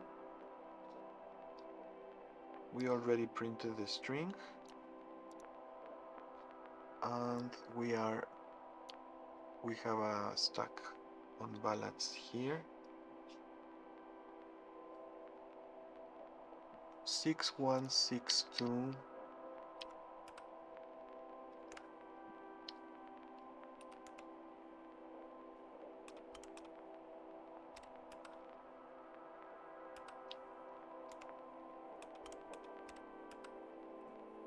I can't find that. So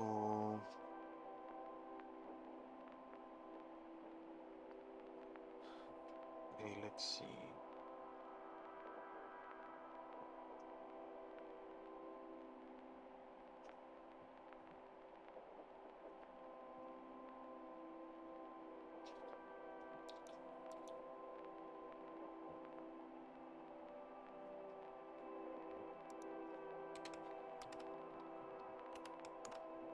So here it is already broken.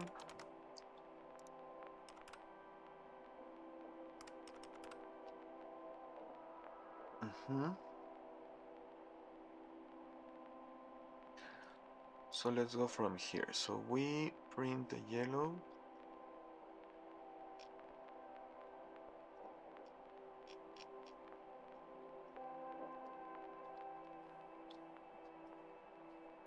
Okay.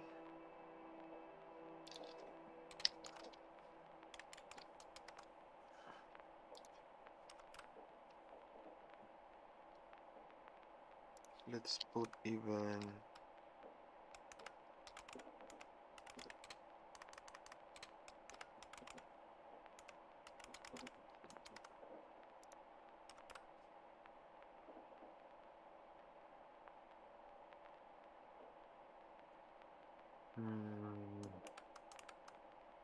show short.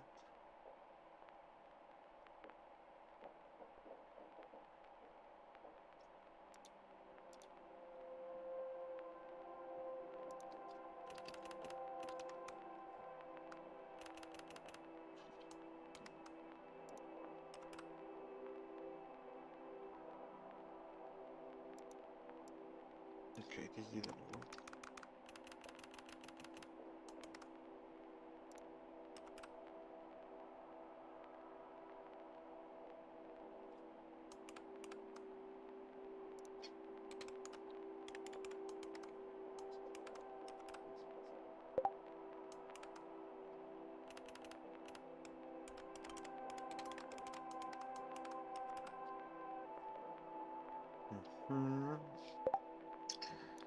So again, this is wrong before it exits.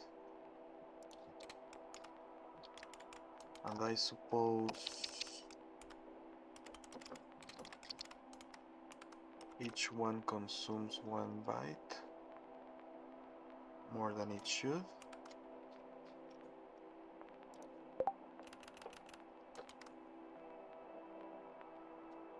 Okay, so if we go show byte,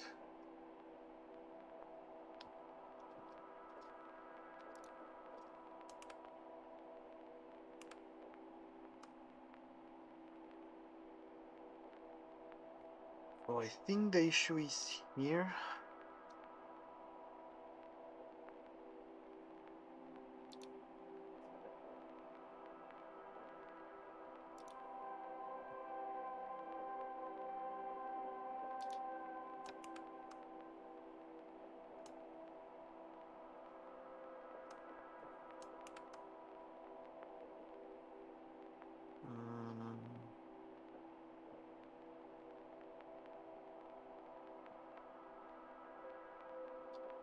We are already know this one works. So this one takes the color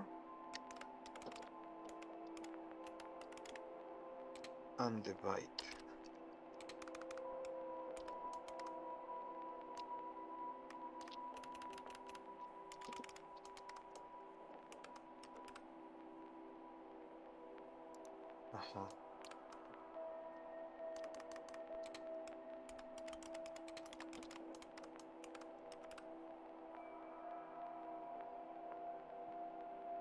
Okay, so this is correct. The problem is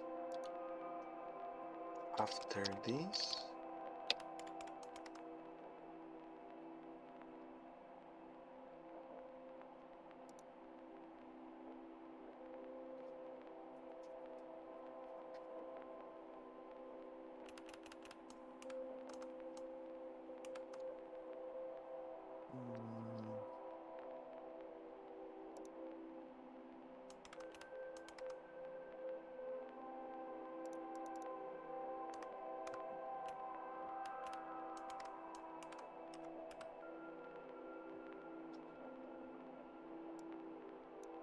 Okay.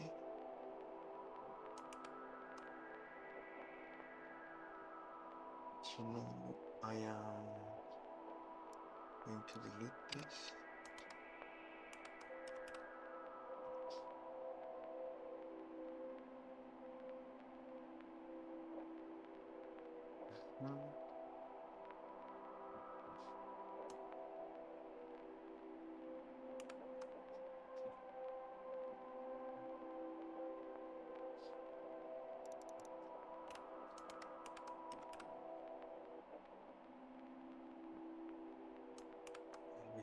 Oops.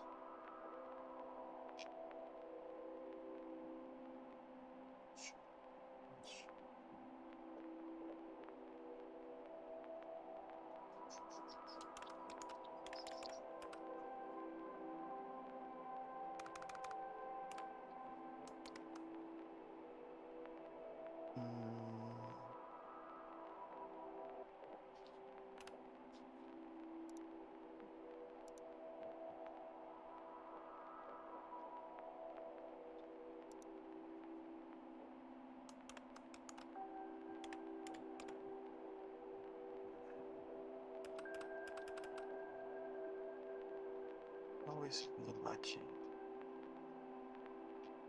And what is this?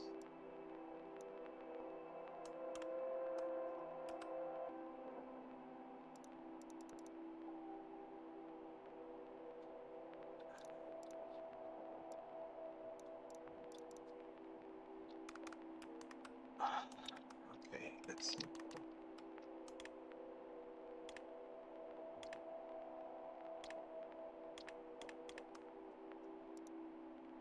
Okay.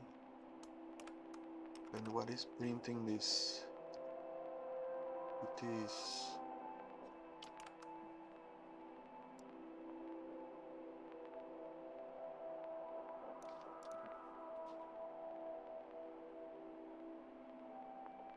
C string, F string.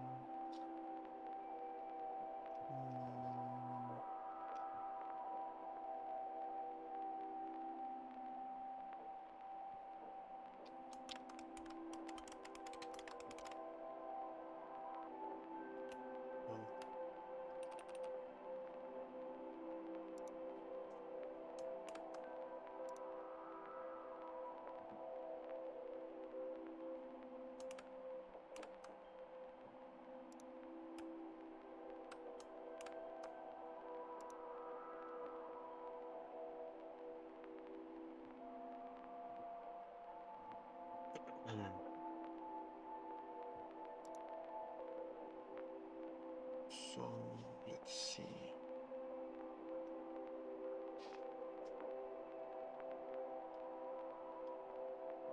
First of all, I don't know where this is coming from.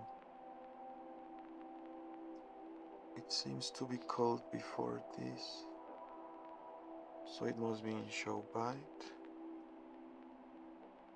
In show byte, I don't see anything.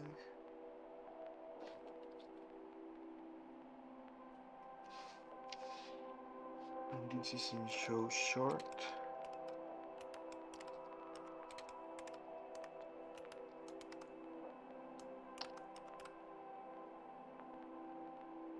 Okay, so this is in show byte. Where am I printing that?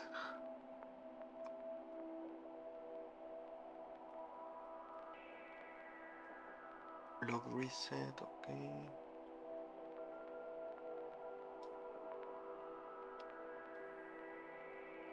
So it must be in short hex.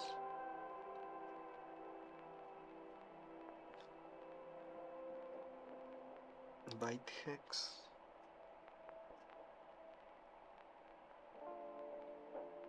No, I think I'm getting tired. Yes. Just a little bit more. I just want to find this. Because if I leave right now, when I get back, I'm not going to remember what was going on. So let's just hold fast. Shows a variable. Okay. Also, this should be like this.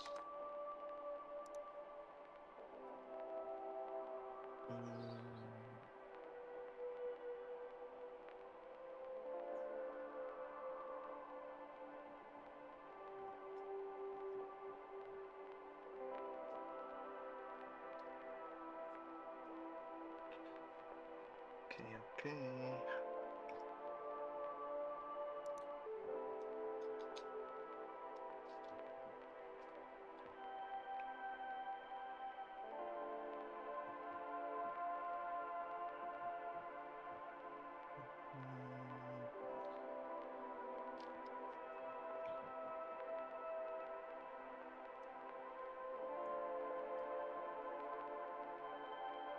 Log reset.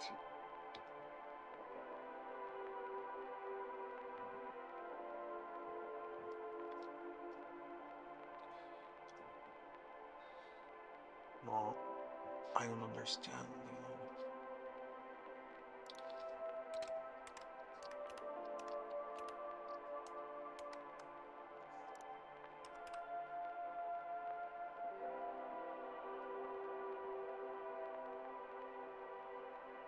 What?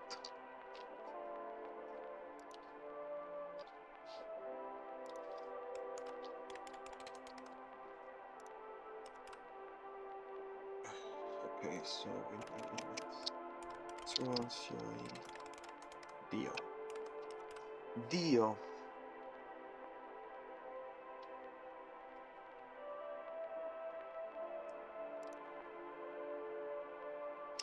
Oh, I think I haven't saved this. That is why I was seeing all the extra debugs. But here we are already consuming one more than we should. But it printed fine. It printed fine. Even printed this part correctly. So when we are here, we are already unbalanced. Yes.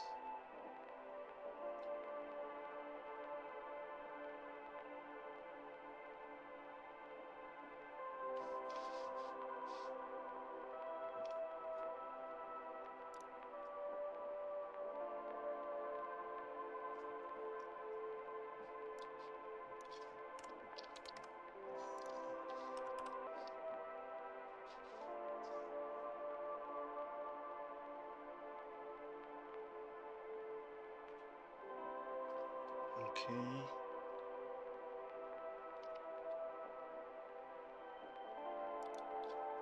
So when we do this, that should be correct. Yes. So here we are correct. Then we just print the space, print the open, print this other. So the error should be here. 0, and then here we are already messing up. Okay,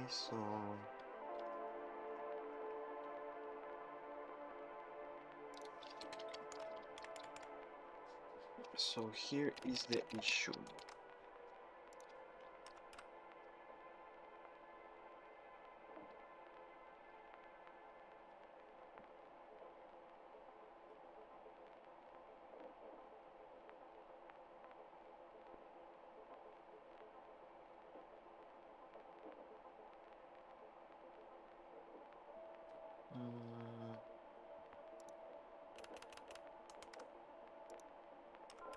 Shouldn't be this. Yes, that was the issue.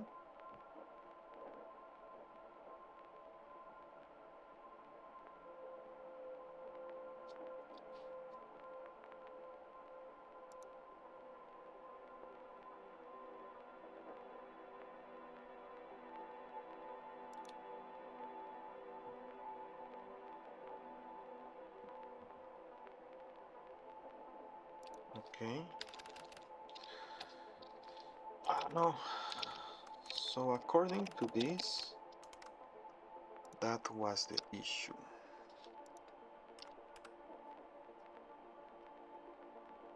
And if now I test 0, 1, 0 in DL, yes, so now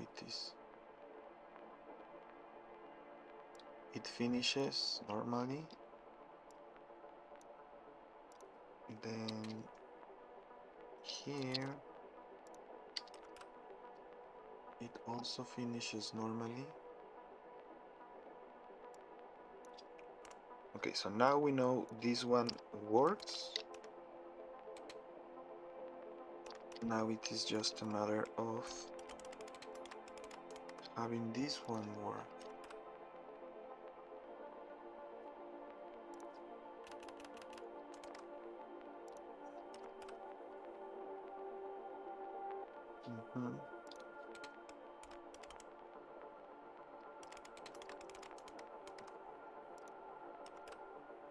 Yes, so here the stack is pristine.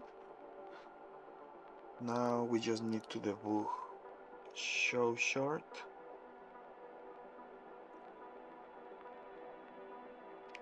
Now let's see. Show short, show short. Let's start from the top again, because I don't remember what we were doing. So here we have the variable 0133, and here we have the string.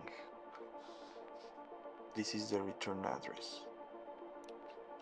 We log yellow, and everything seems to be fine up until this point.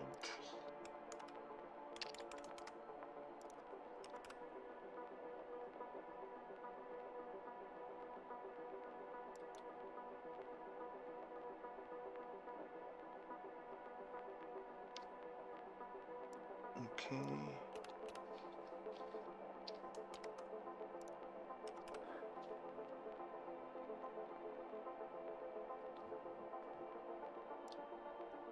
So here we have already messed up the return address.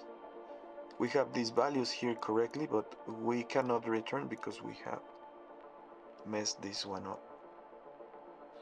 So here we have a swap to R.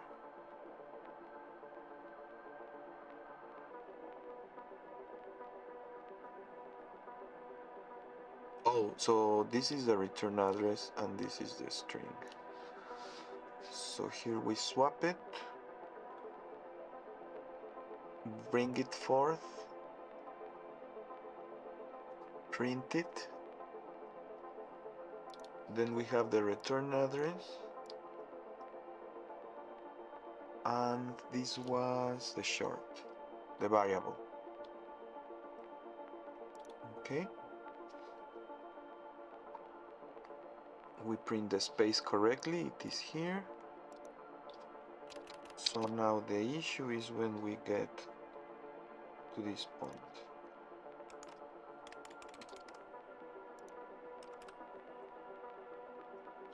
Here we duplicate it.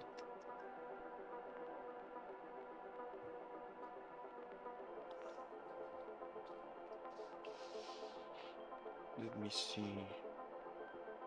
What are we testing? Bus? Bus is the 0102.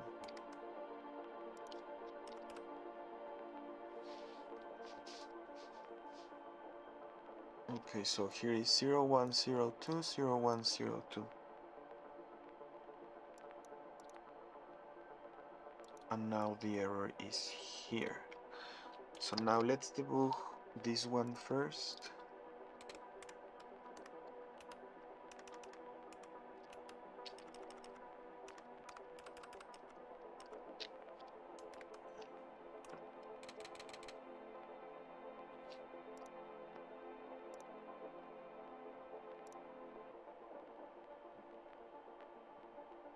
Oh, it needs the color, yes. So here it is going to be cyan.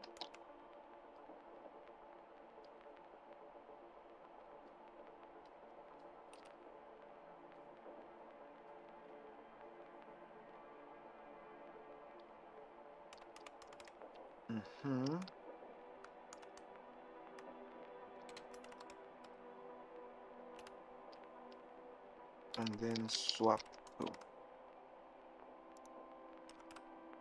There we go. But we don't want cyan, it was magenta. Okay. Yes, there we go. And it finishes here correctly. But what is that?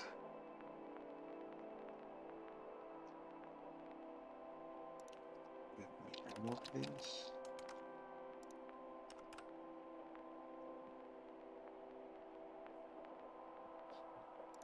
Okay. So now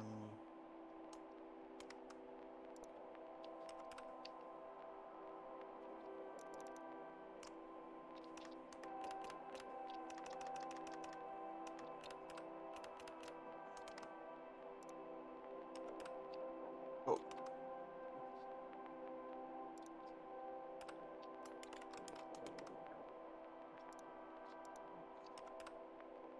Okay, so up until this point, everything seems to be working. Now let's make one of these a 0. And it still prints this way instead of this way.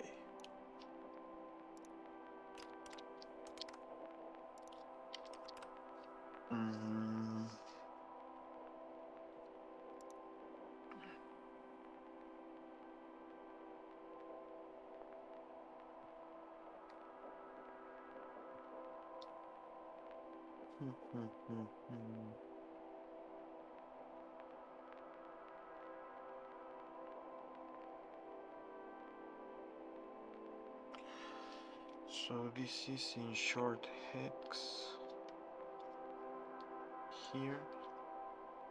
Here we are already passing the color, but here is where we tested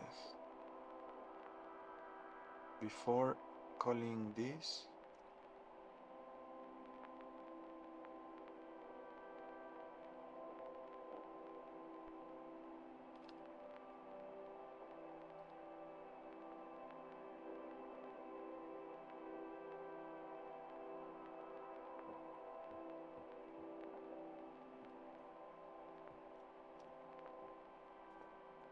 Okay, so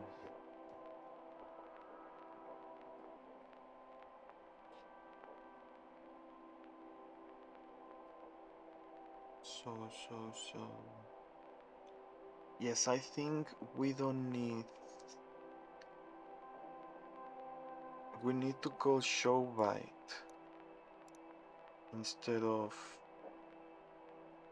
log short hex again.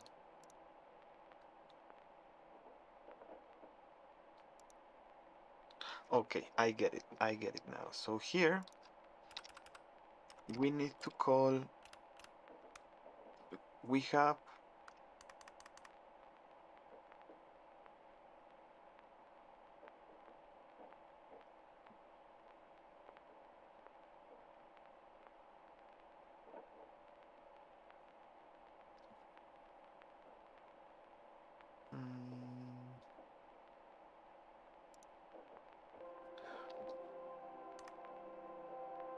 okay, okay, okay, okay, okay, okay.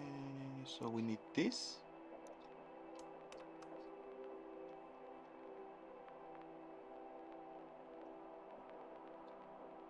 We are going to swap them.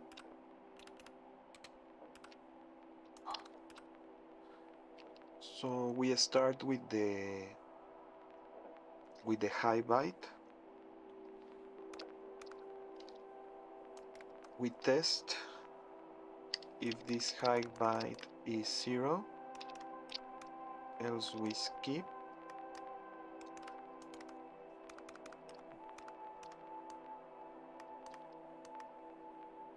And else we have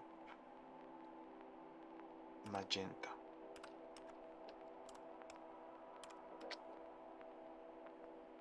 And then 1, 2, 3, 4. Okay, this is getting rowdy. Skip. Then we get here.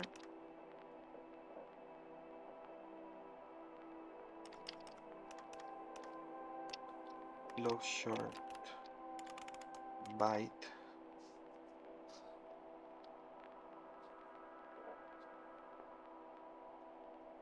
And then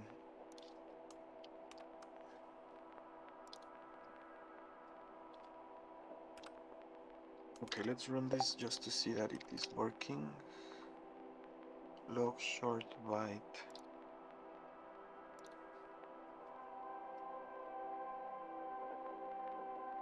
Oh, show byte. Yes.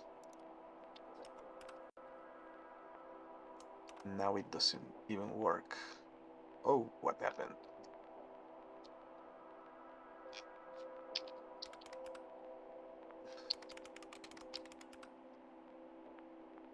Okay, so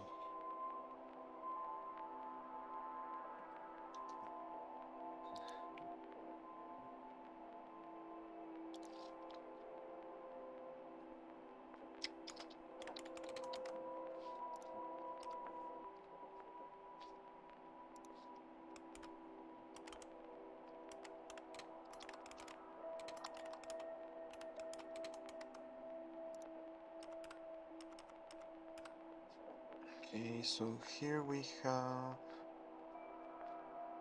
0, 0, which is this.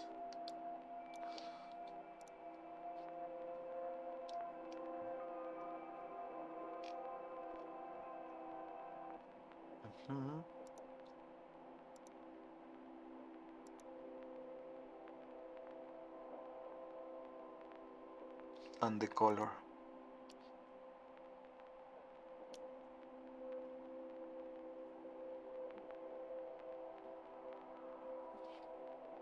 But we are already doing something wrong. So yellow, the bar, this is already working.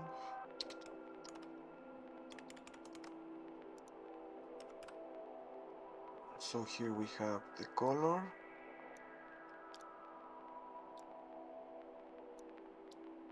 the variable, okay, I mean the address, and this is the color. 0128.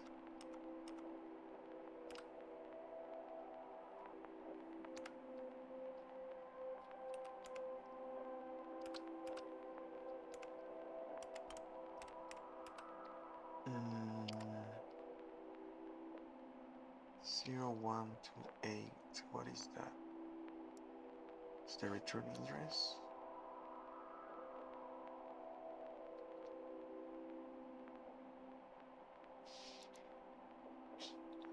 Okay, let's go here.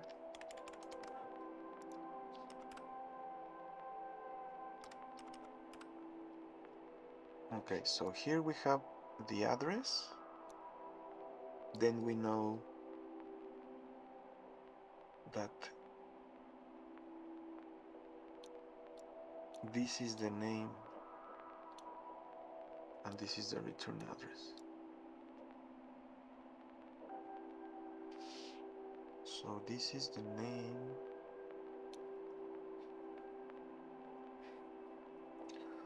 and then here we have the address.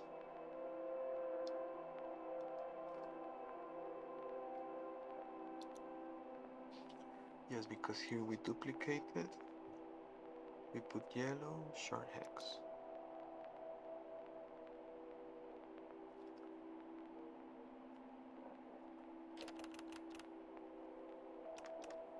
Then here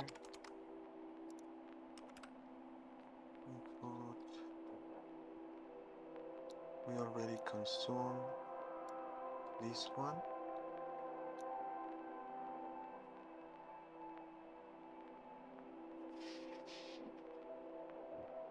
So we consume the string, we print the space,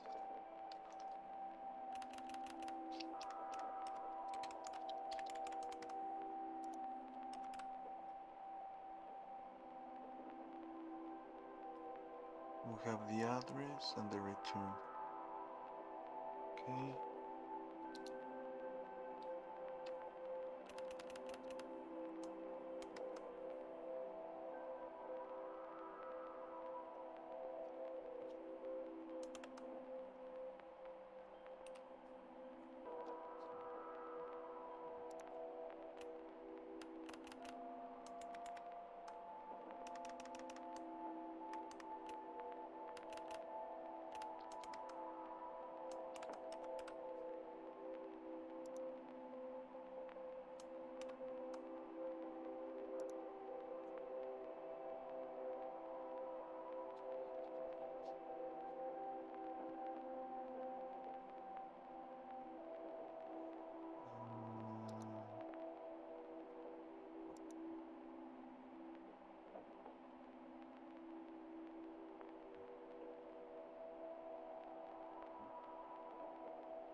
Okay.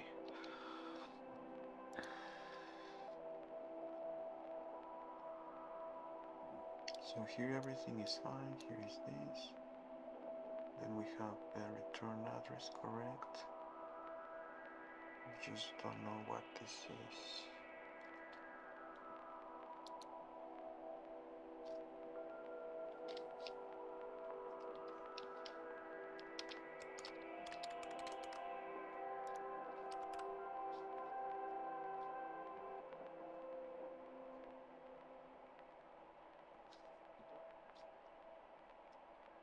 So this is fine, fine. And here we have the double zeros already loaded.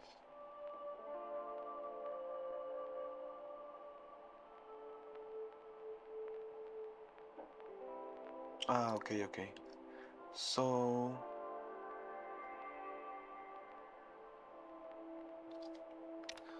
here we dupe and check.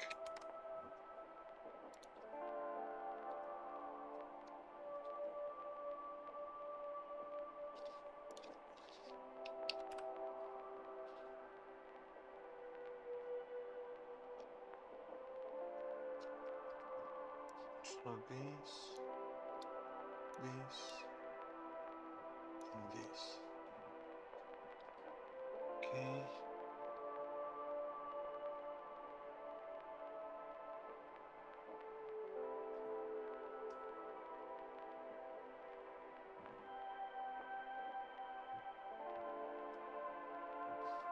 the wolf.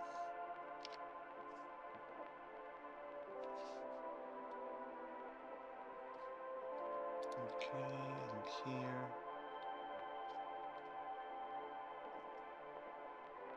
this is the fourth one.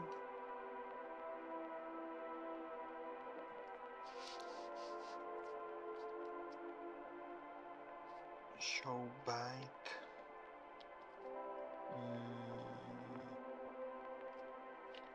Okay, let's remove this.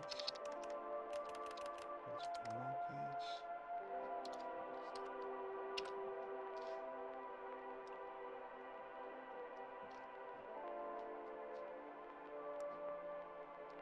So here we have both.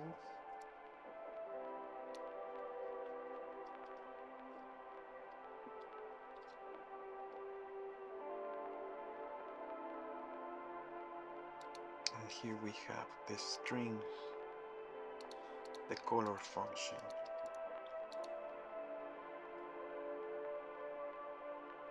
So by the time we reach this, we have 072A,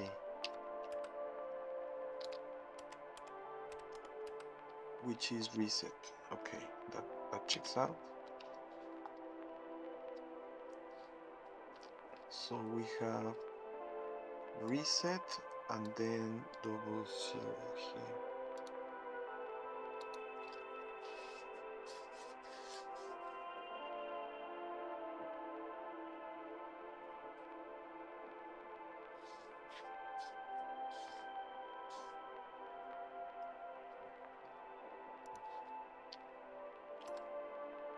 Okay, so I guess I can stash it here. Then we check first the high byte.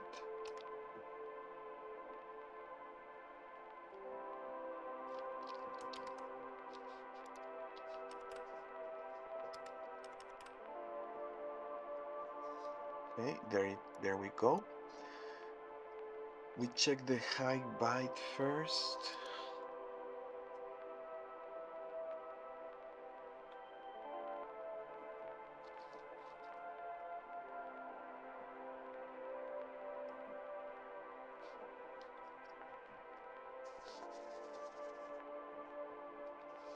But why is it printing this again?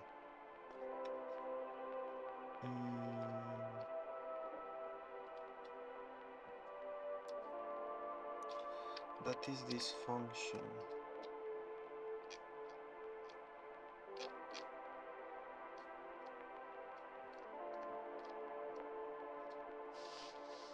With the yellow, and then we have here yellow.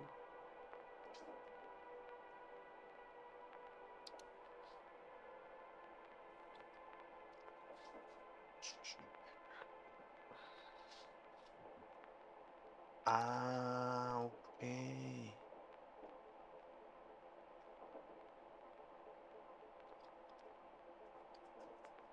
So we don't need this anymore. No, wait. Oh, that is just for the bar. Then it prints yellow this.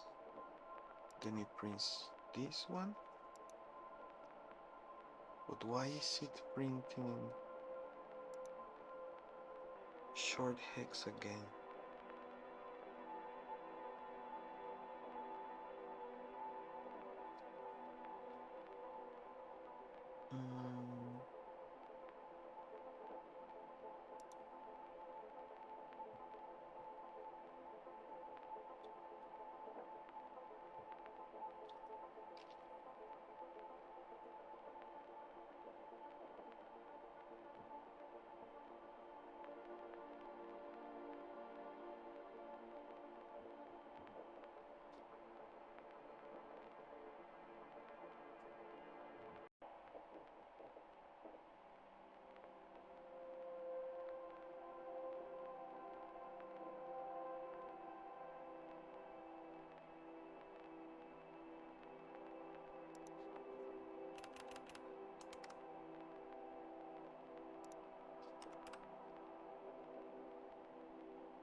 we stash here?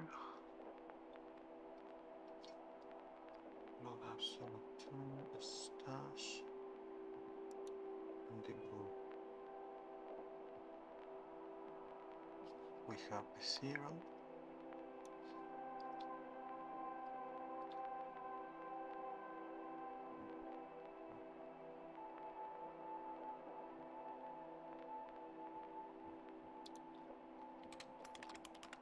Duplicate.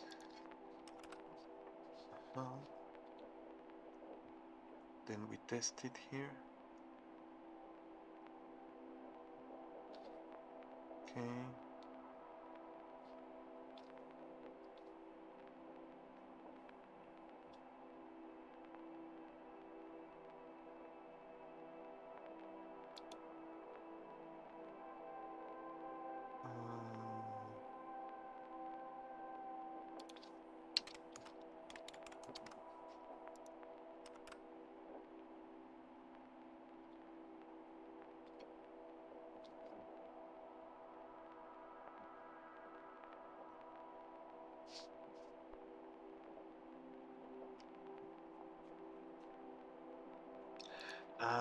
Here it is the issue. I bet this is the issue. Okay, was not. But here I'm just printing once. Okay, no, then I cannot use show byte. I need to use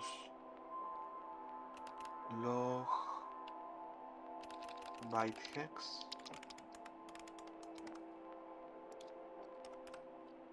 Yes. So there we go. Here is the first one.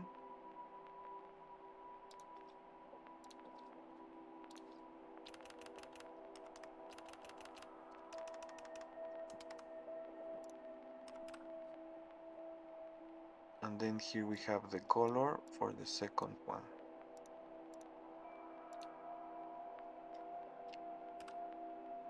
And we need to do the same. We test if is this 0, then reset, then else skip, and if not, then it's magenta, skip, rot, and then log byte hex again. Yes, it seems to be working now. So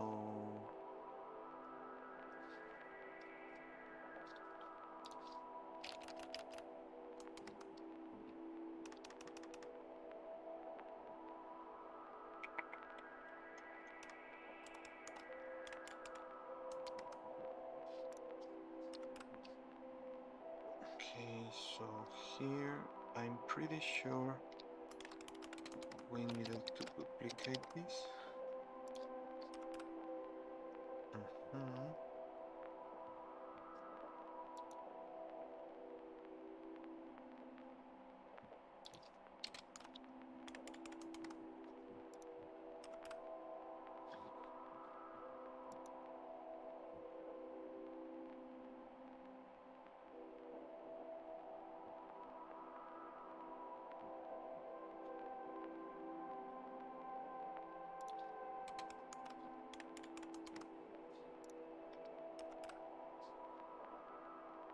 So here we have already consumed everything.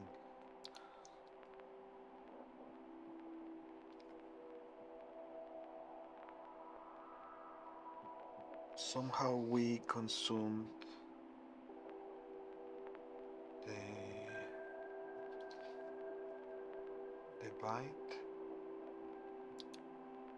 Oh yes, now we need to stash R when we finish. It is here. It is still here, so once we finish the first byte,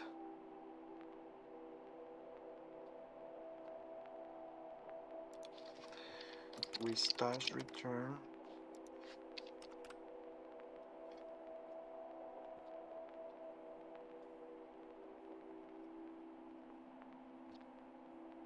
and then the first debug. Here is our 0 stashed. Then on the second debug we have 0, 0 and the color. We rotate and print it, and then we are fine here. But then, oh yes, so it prints this, but we are 2 bytes. We have eaten 2 bytes by this moment.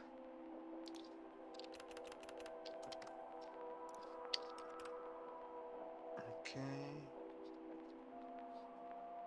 So up to this point we are fine. We just print a space, print parentheses, print a space. So now the issue should be here.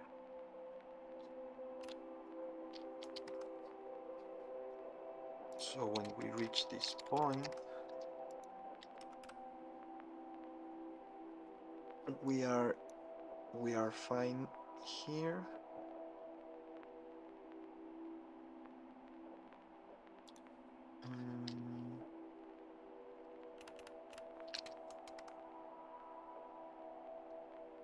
But there is nothing to test anymore. So we consumed these ones.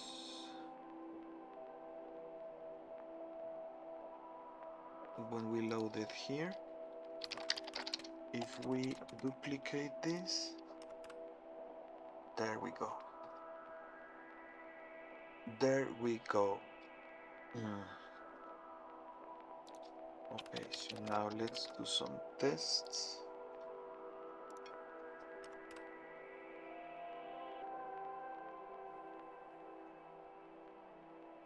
Let's change this to 31. There we go. 31 now is in magenta, the one here. Now let's put A, B. AB is 41, 42. This 13, let's change this for Z. 5A. But this didn't print what we expected here. So this worked, but this didn't work.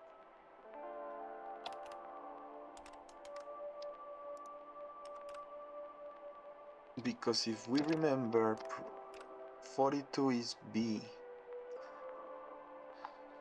42 in hexadecimal. Okay, so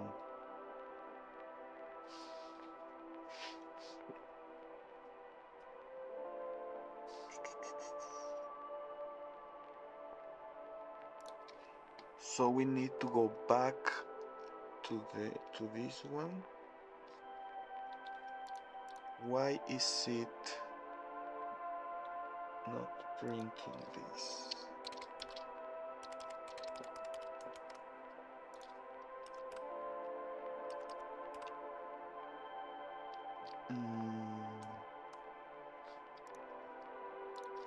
Okay, so let's see.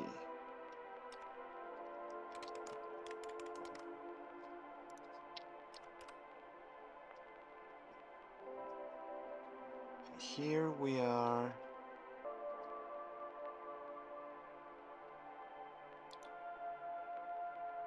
Oh, here we are already consumed this again.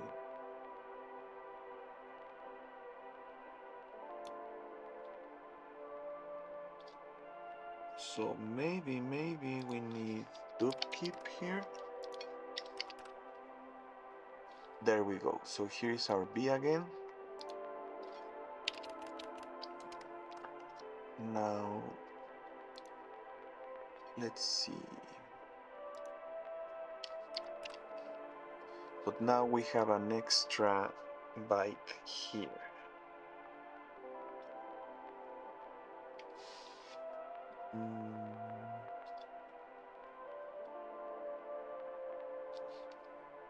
In order to see which one has this, let's just duplicate and put this here. And now we can see that the second one is giving us this. That means that when we reach this point, we need to pop. There we go. Okay, now let's remove all the debugging statements. Run again.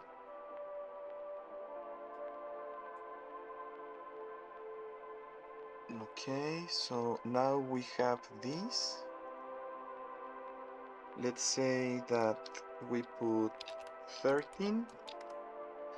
So 13 hexadecimal is not ASCII, so it's not printed, but it is not 0, so it is magenta here. 0 is white, it's also not ASCII. Both of these are ASCII, so this shows here. Now,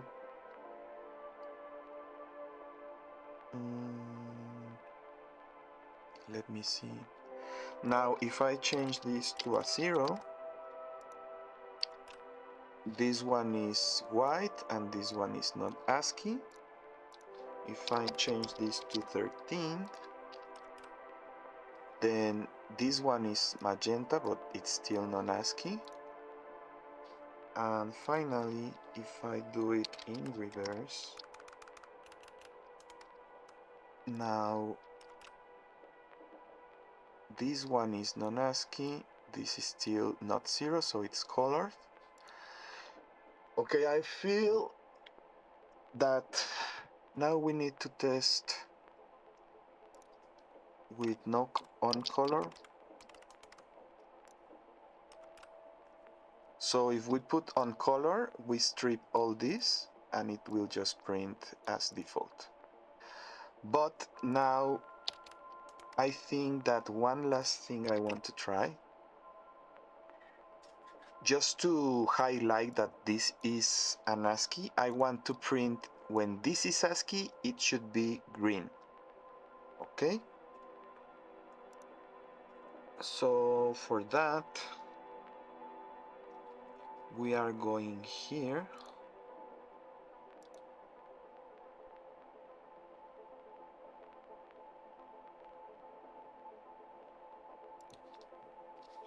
Here we just print log reset.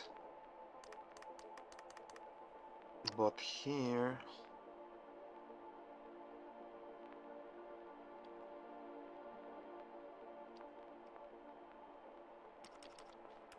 so I'll just put log green here. If we fall through this, we remove the green and we reset, and if not, we just print in green. Let's just test it. It doesn't work, of course. Oh, but we are working on the byte one, so let's put something that is ASCII here. And there we go. Now we just need to restore the color before we continue.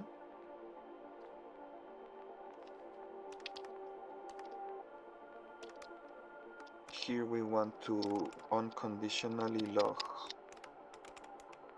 reset. And now we have this here. Okay, so now let's test. If I put 13, this is not ASCII, but this is not 0, correct? 0 again.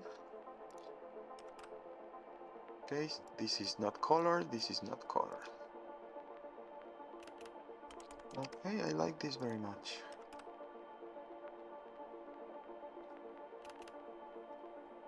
Very.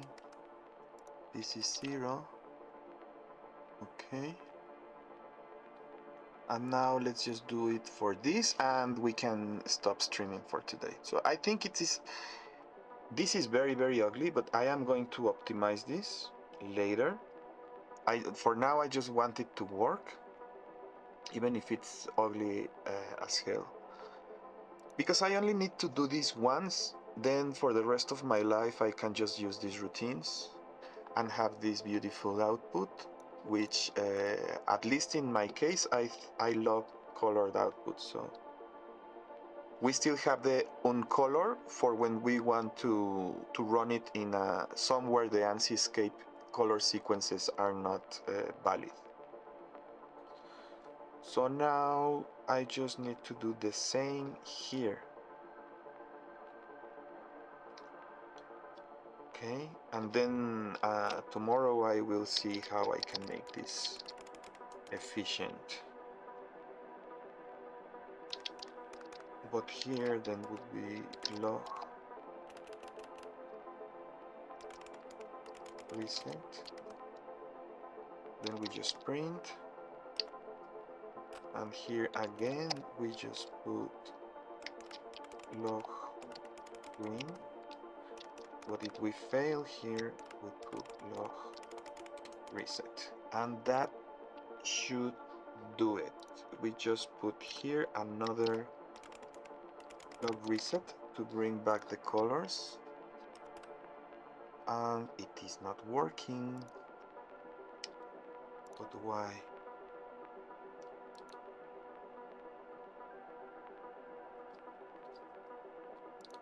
Let's put first two things that are ASCII, A and B, and that works, okay? Now, if one of these is not ASCII, yes, so we need to restore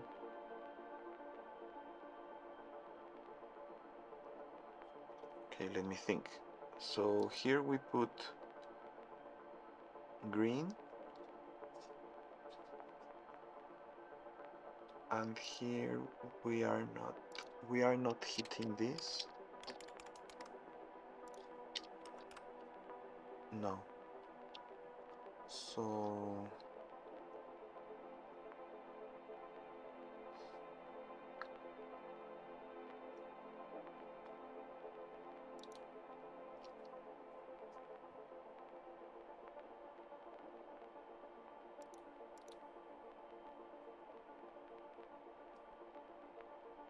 So in this case it is a 0, it was correct here, it was not colored. We just now need to understand why it didn't fall through here. The first one shouldn't, because it is an A. Oh, so that is the issue.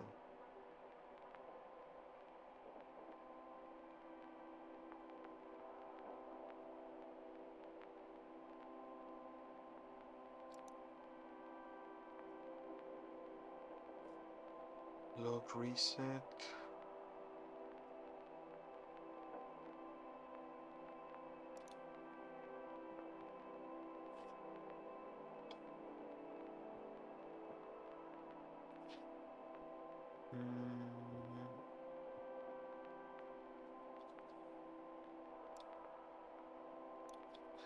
Let's just put this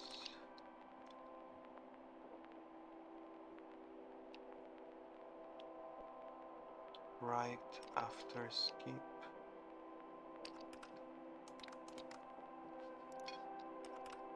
There we go. Okay, so now we can see, oh, but it is the other way around.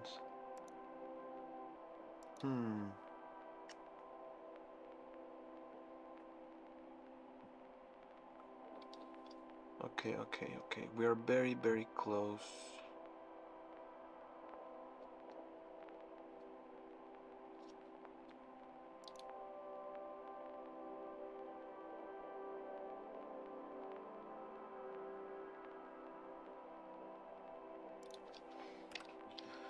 Because then we would just need to swap here for it to work.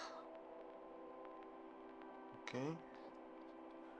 And then let's do the final test. We have AB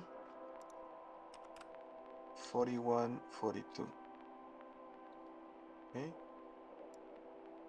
Then we have A zeros, non-colored, non-colored. Okay. And the final test is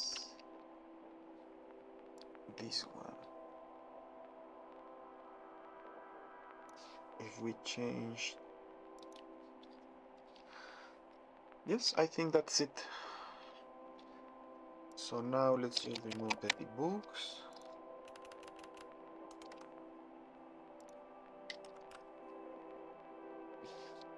And there we go.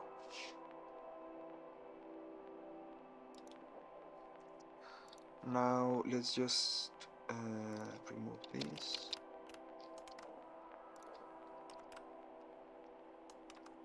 Okay, so tomorrow we are going to fix this one because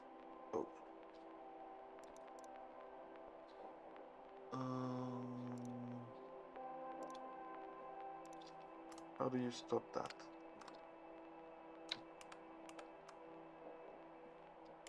Build, cancel. There we go. So tomorrow we are going to fix this so it has colors. But I think it was good advancement.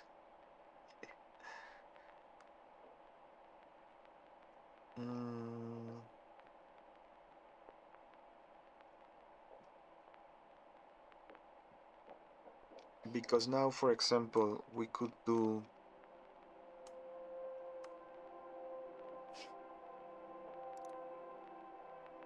now we could have something like we call our summary,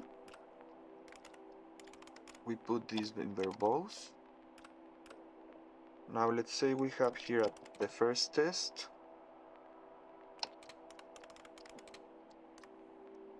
and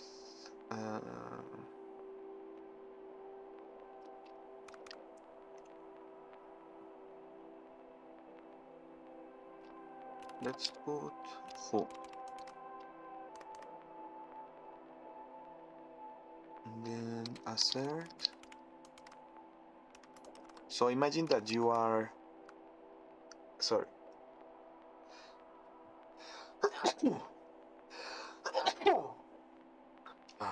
Sorry again. So imagine that you are debugging this. Actually, let's remove. Well, let's just put foo assert. This should fail because even though foo is 30, assert only accepts either 0 or 1. Okay, so we can see how this fails.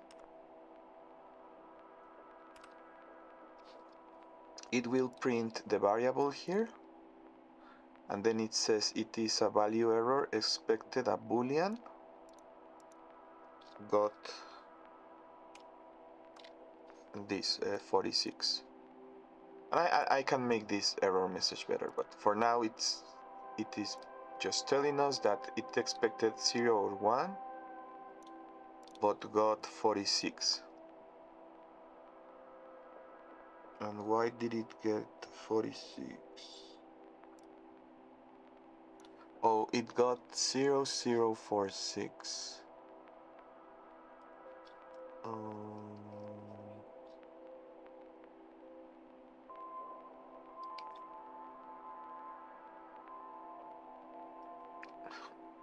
Why 46?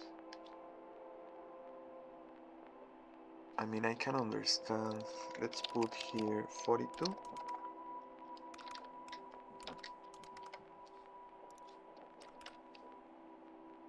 Okay, 42. That makes sense.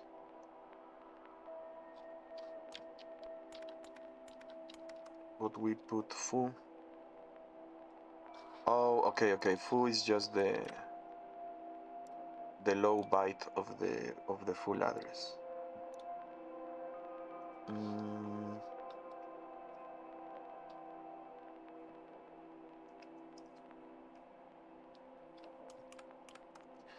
So let's see this expected a boolean.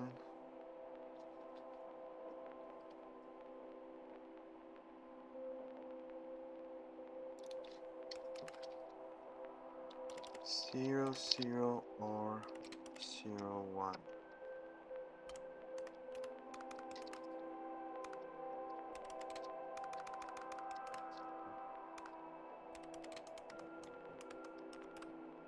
There we go.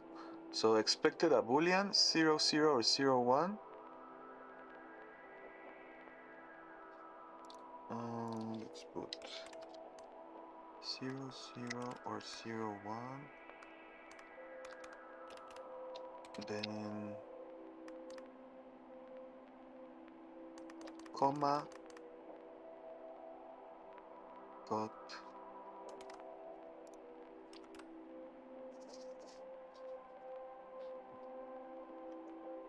okay, I think this is a little bit better.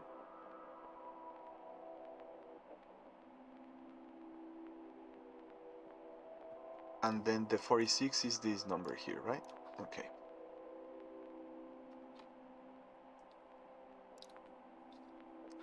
Or we can do foo load absolute, and there is our 30. So it was not 0 or 1.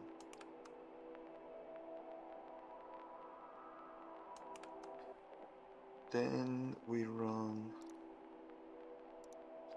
the summary.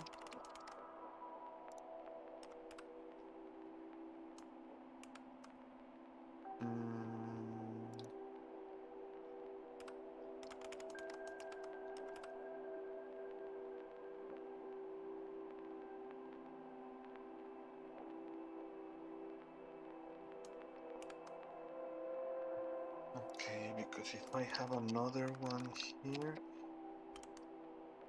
and then this is reduced to 30 equal,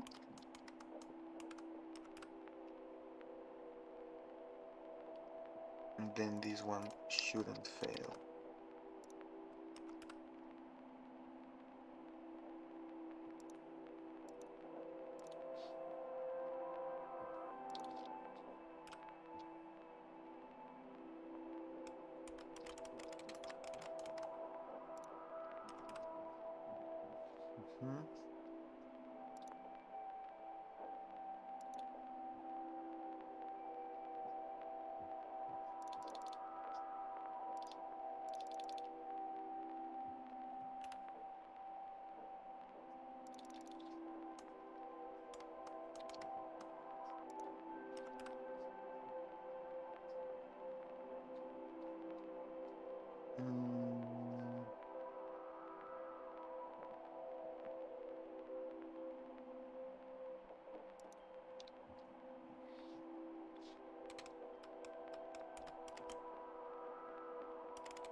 Okay, so here we have 0, 1.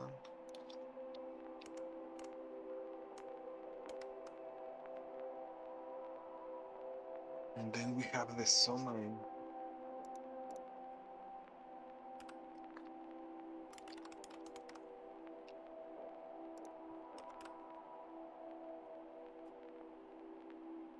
But now somehow this is not working now.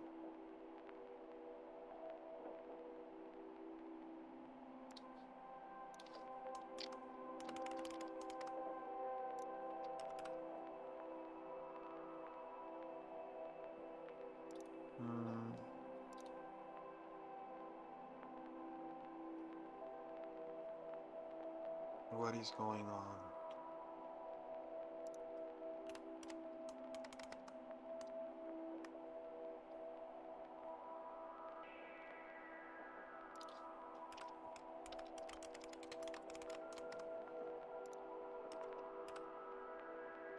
Now assert is not finishing. Maybe, oh yes, I need to update how the colors work now. So let's go here. When I log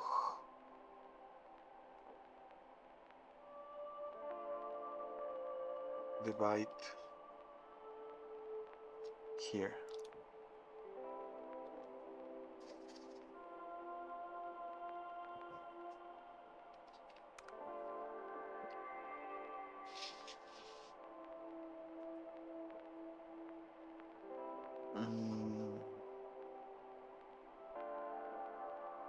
So here I need log magenta, rotate, there we go.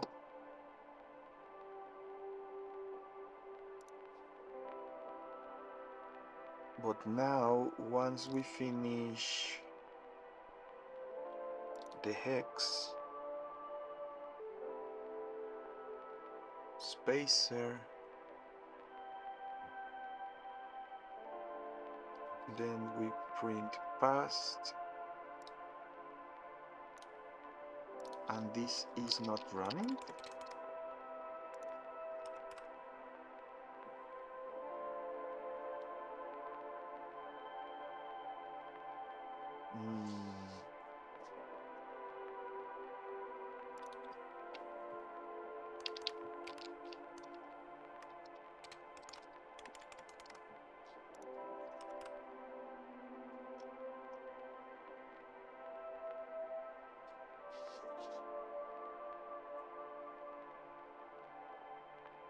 So this just prints past in green,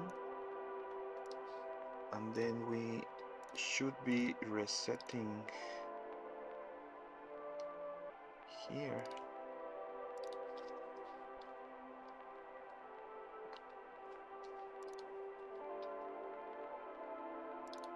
And here we are failing at doing something.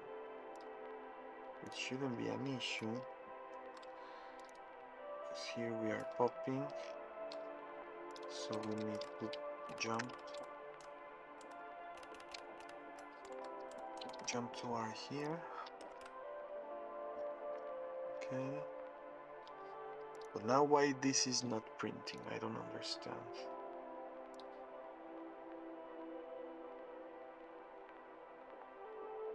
This should just print log reset. Because if I put it here, then it should change. Yes. So here it changed.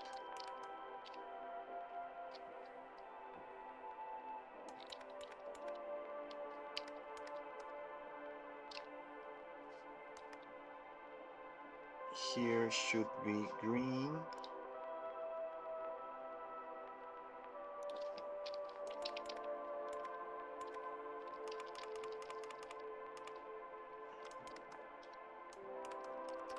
That's very strange.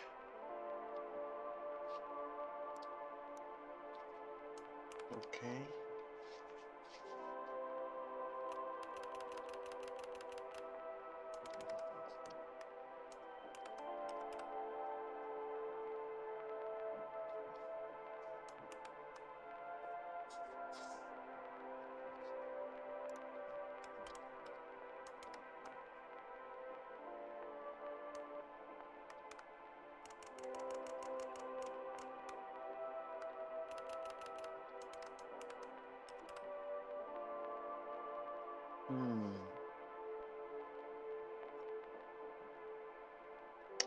Ah, okay, so this must be a debug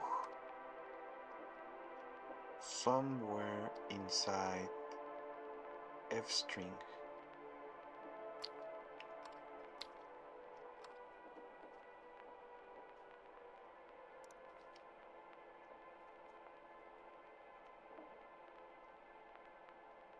Sweet set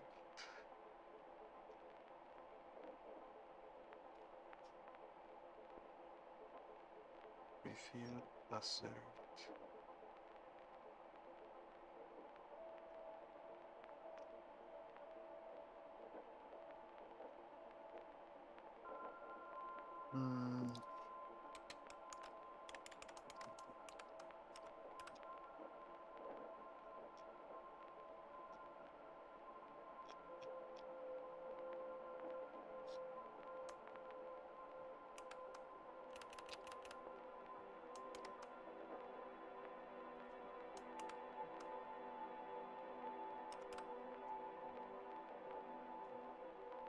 Oh, we are so close. Why is it not changing? Let me see.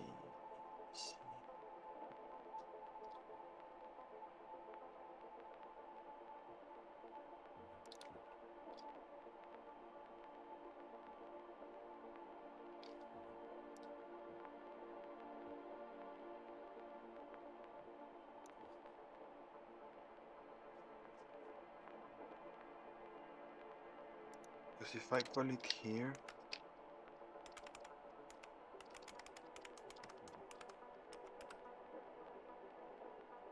it is not working either.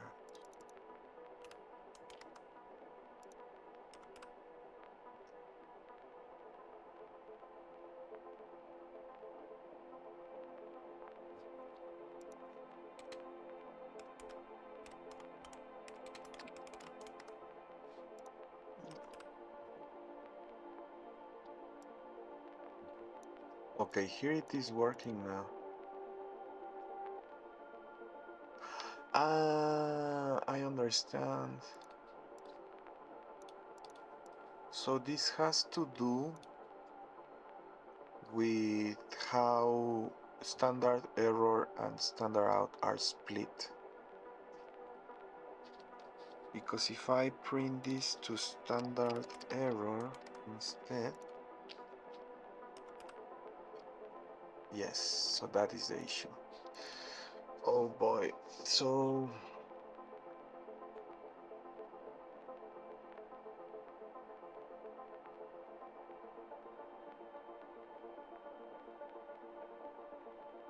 in order to fix that,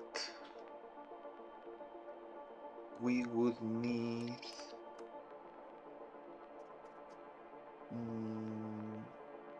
a reset for standard error. So let's just do that real quick.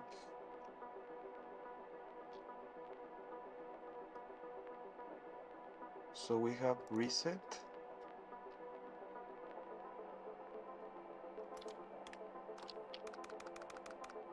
Let's call this reset error.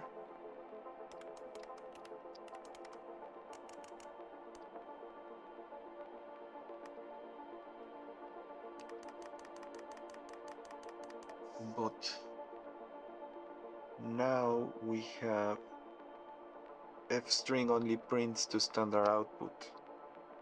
I could generalize it, but let's see if we can just hack the, because reset is very short, it is just CSI and so I could just emit these 3 bytes. So let's see, it is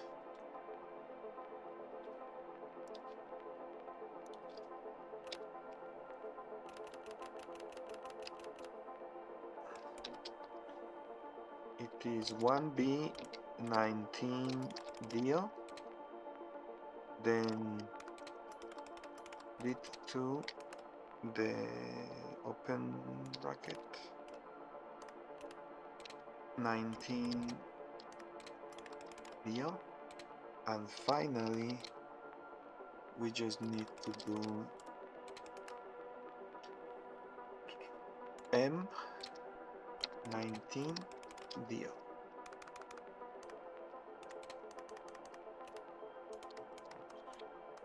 Okay, so that should take care of the standard error. Now if we go to our function, we were... Oh yes, after we print that it passed, it is here in assert.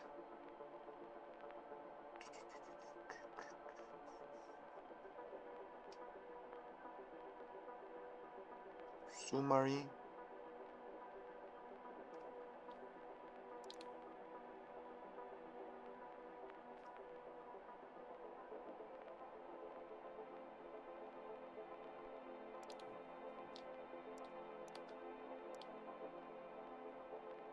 So we call log reset error and then log reset.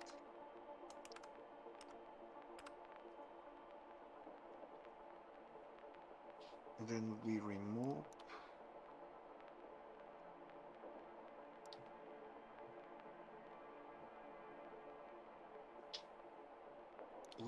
this.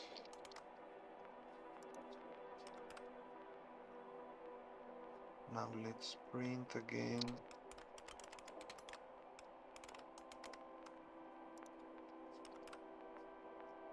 And it works now. Okay.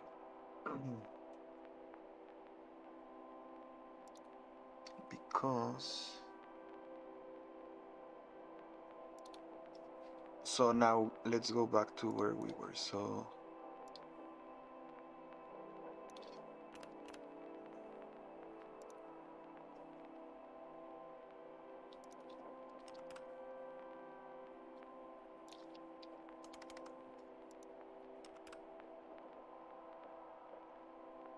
okay.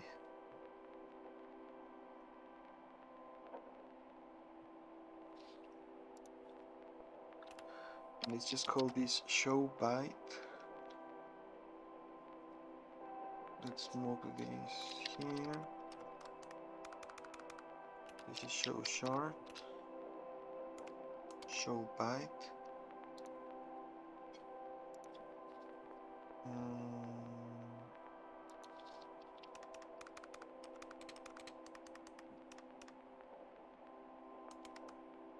Okay. So now let's just correct the names for a show. What is it?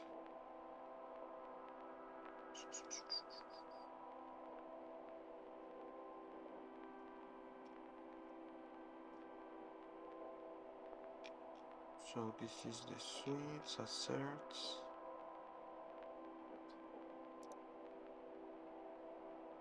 So this is fine. This is log show byte, log show short. But when we export them, this is going to be show byte, show short, like this.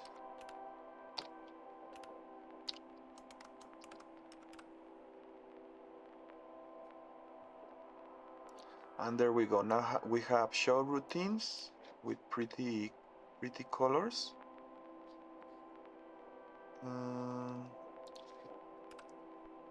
We can put here a new line. And I think this looks pretty good, honestly. Let's just remove the color.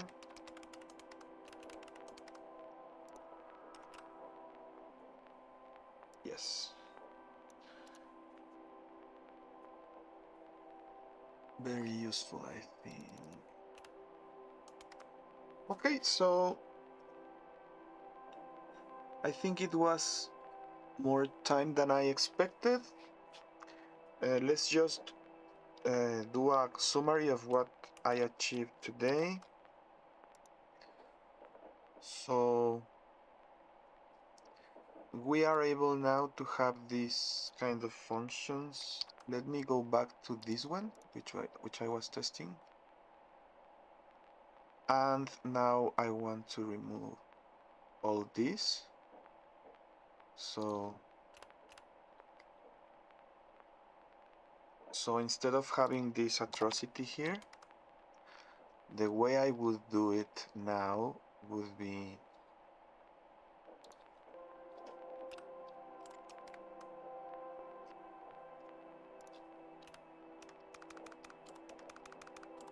I would put, we are trying to show suites.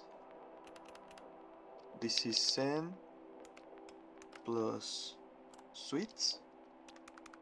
Then this one should be sen plus sets, and this one should be sen plus subsets. Now here again it's just sen plus subsets, sen plus sets,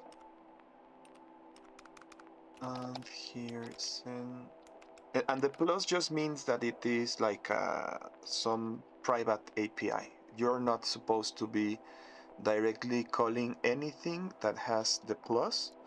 That's why here I'm wrapping it in a, like in this, it's like exporting it, so to speak. Just a convention, it's not enforced. Suites. So send suites is a short,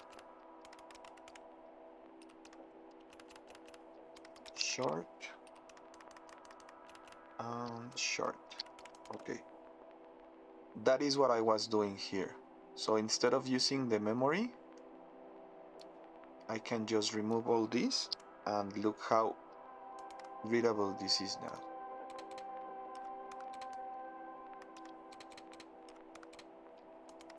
So we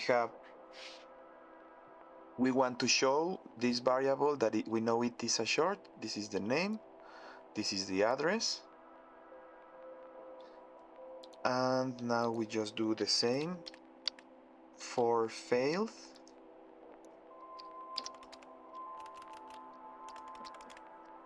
and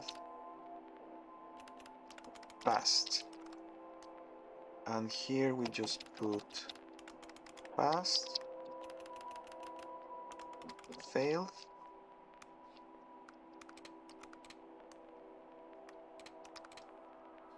we also remove this,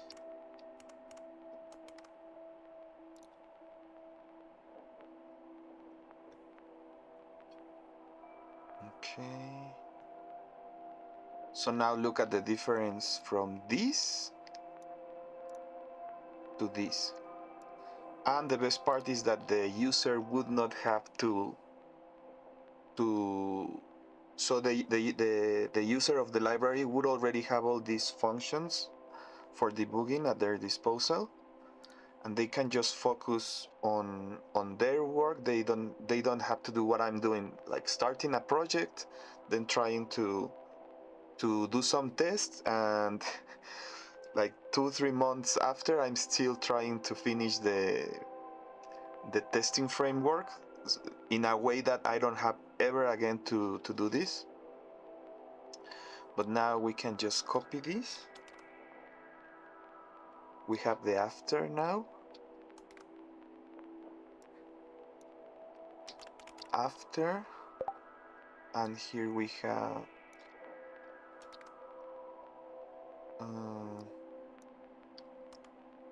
after reset. Okay.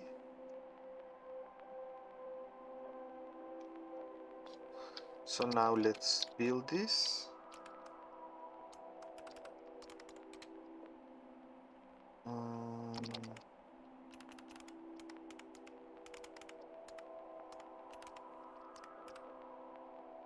And there we go. So Now we have, before we run the test, we can see the values. For send suites is 1, sets is 1, subsets 1, passed and failed is 2. Okay, then we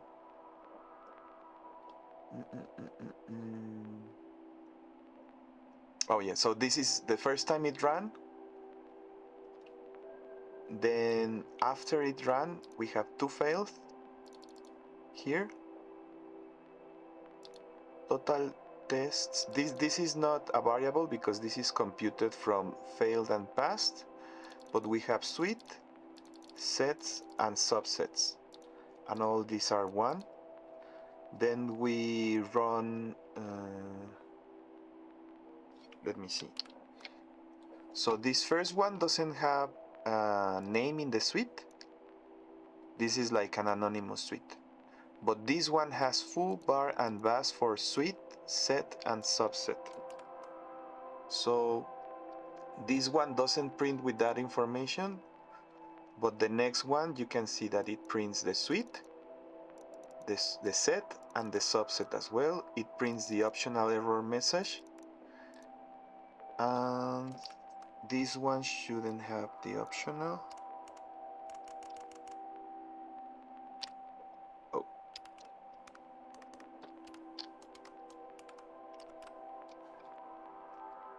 Okay, so yeah, so the first one has an optional error message.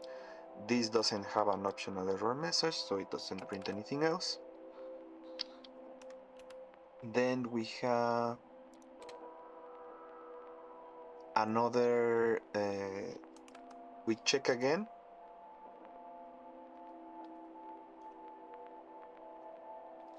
So let's make this different. Let's make this true. Oh.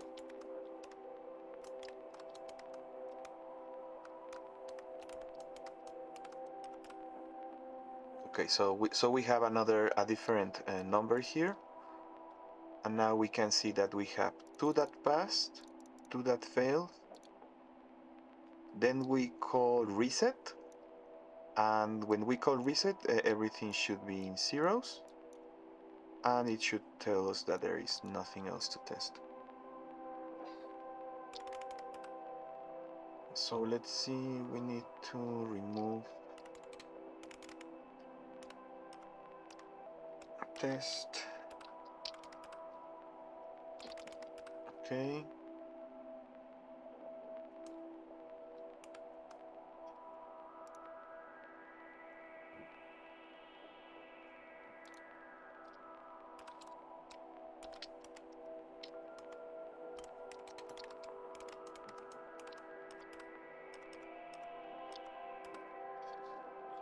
Okay, after reset, then we can call this one after first suite, after second suite, and then after reset.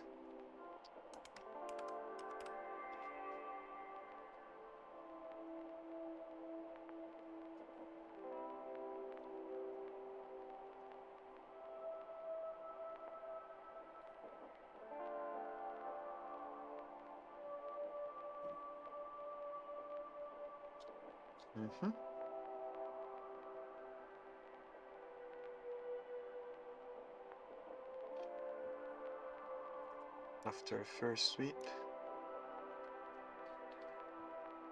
after second suite, after reset. Okay, so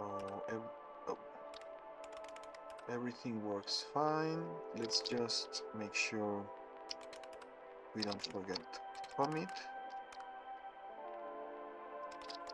Implement show byte and show short.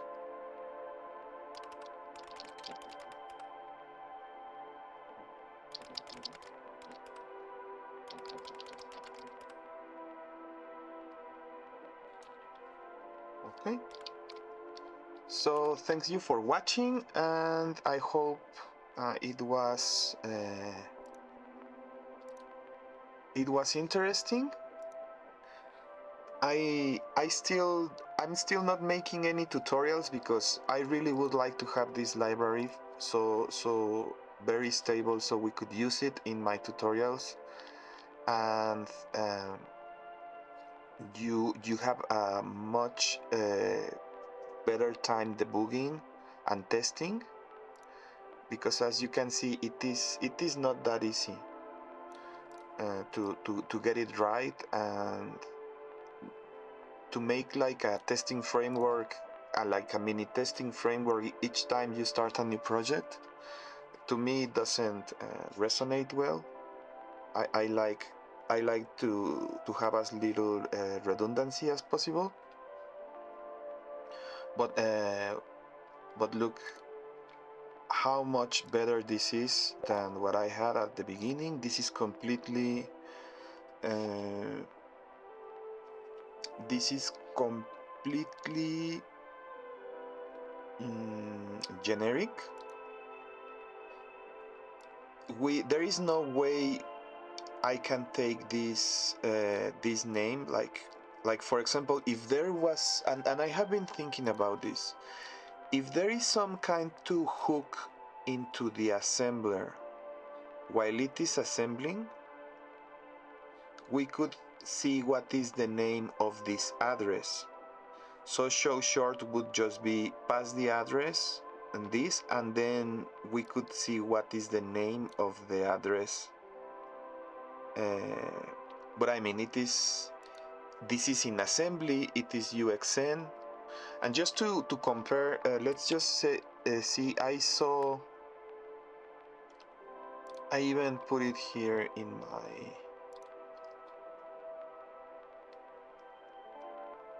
let me see.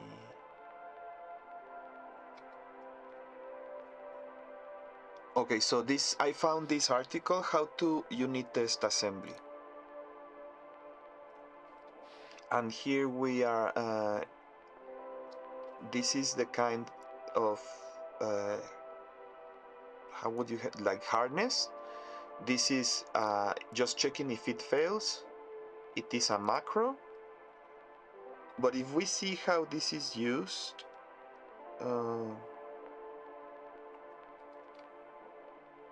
it would have to be something like this. So you call your function, you pass the parameters as register syntax,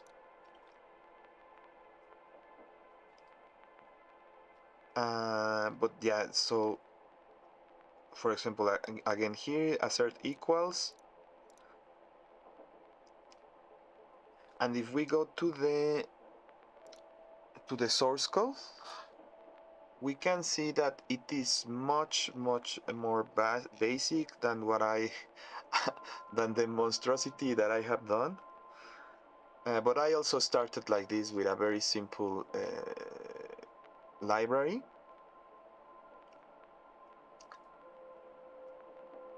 And the other ways to test assembly in other languages is just using another language.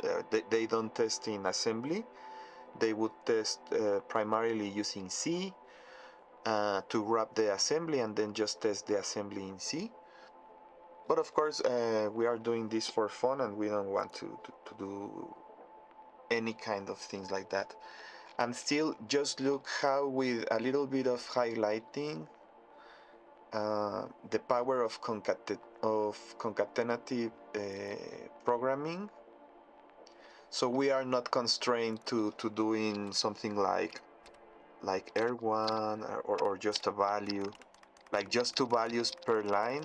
No, we can put things wherever we want. We can indent. We can make it as readable as we want. And for an assembly framework, I think this is looking very good. It is bigger than what I expected, but I received feedback that even though I should strive to make it as small as possible, I shouldn't constrain myself with a fixed size without knowing how much memory I'm going to need for this. Because in the end, this library is not about optimizing it for speed or for size. Even though, as I said, it should be as small as possible and as fast as possible.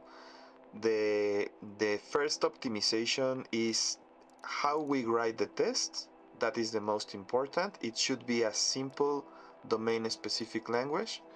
And the other aspect is the output. The output should be pretty printed and should give us as much information, and it should be already available for when you start your debugging.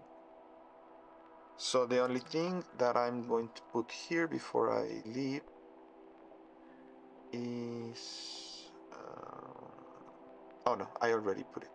So that's it for today. Tomorrow probably I will work on this a little bit more. I have to make haste because I want to make,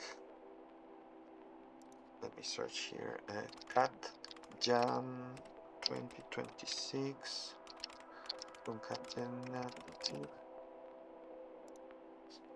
So we still have 1 month, 6 days. So I want to, in 6 days, 15 hours and 42 minutes, I have to finish the testing library, and then I would have 1 month to create Uxntal koans with the testing library. And the Uxntal koans are like the Ruby koans. I have them here.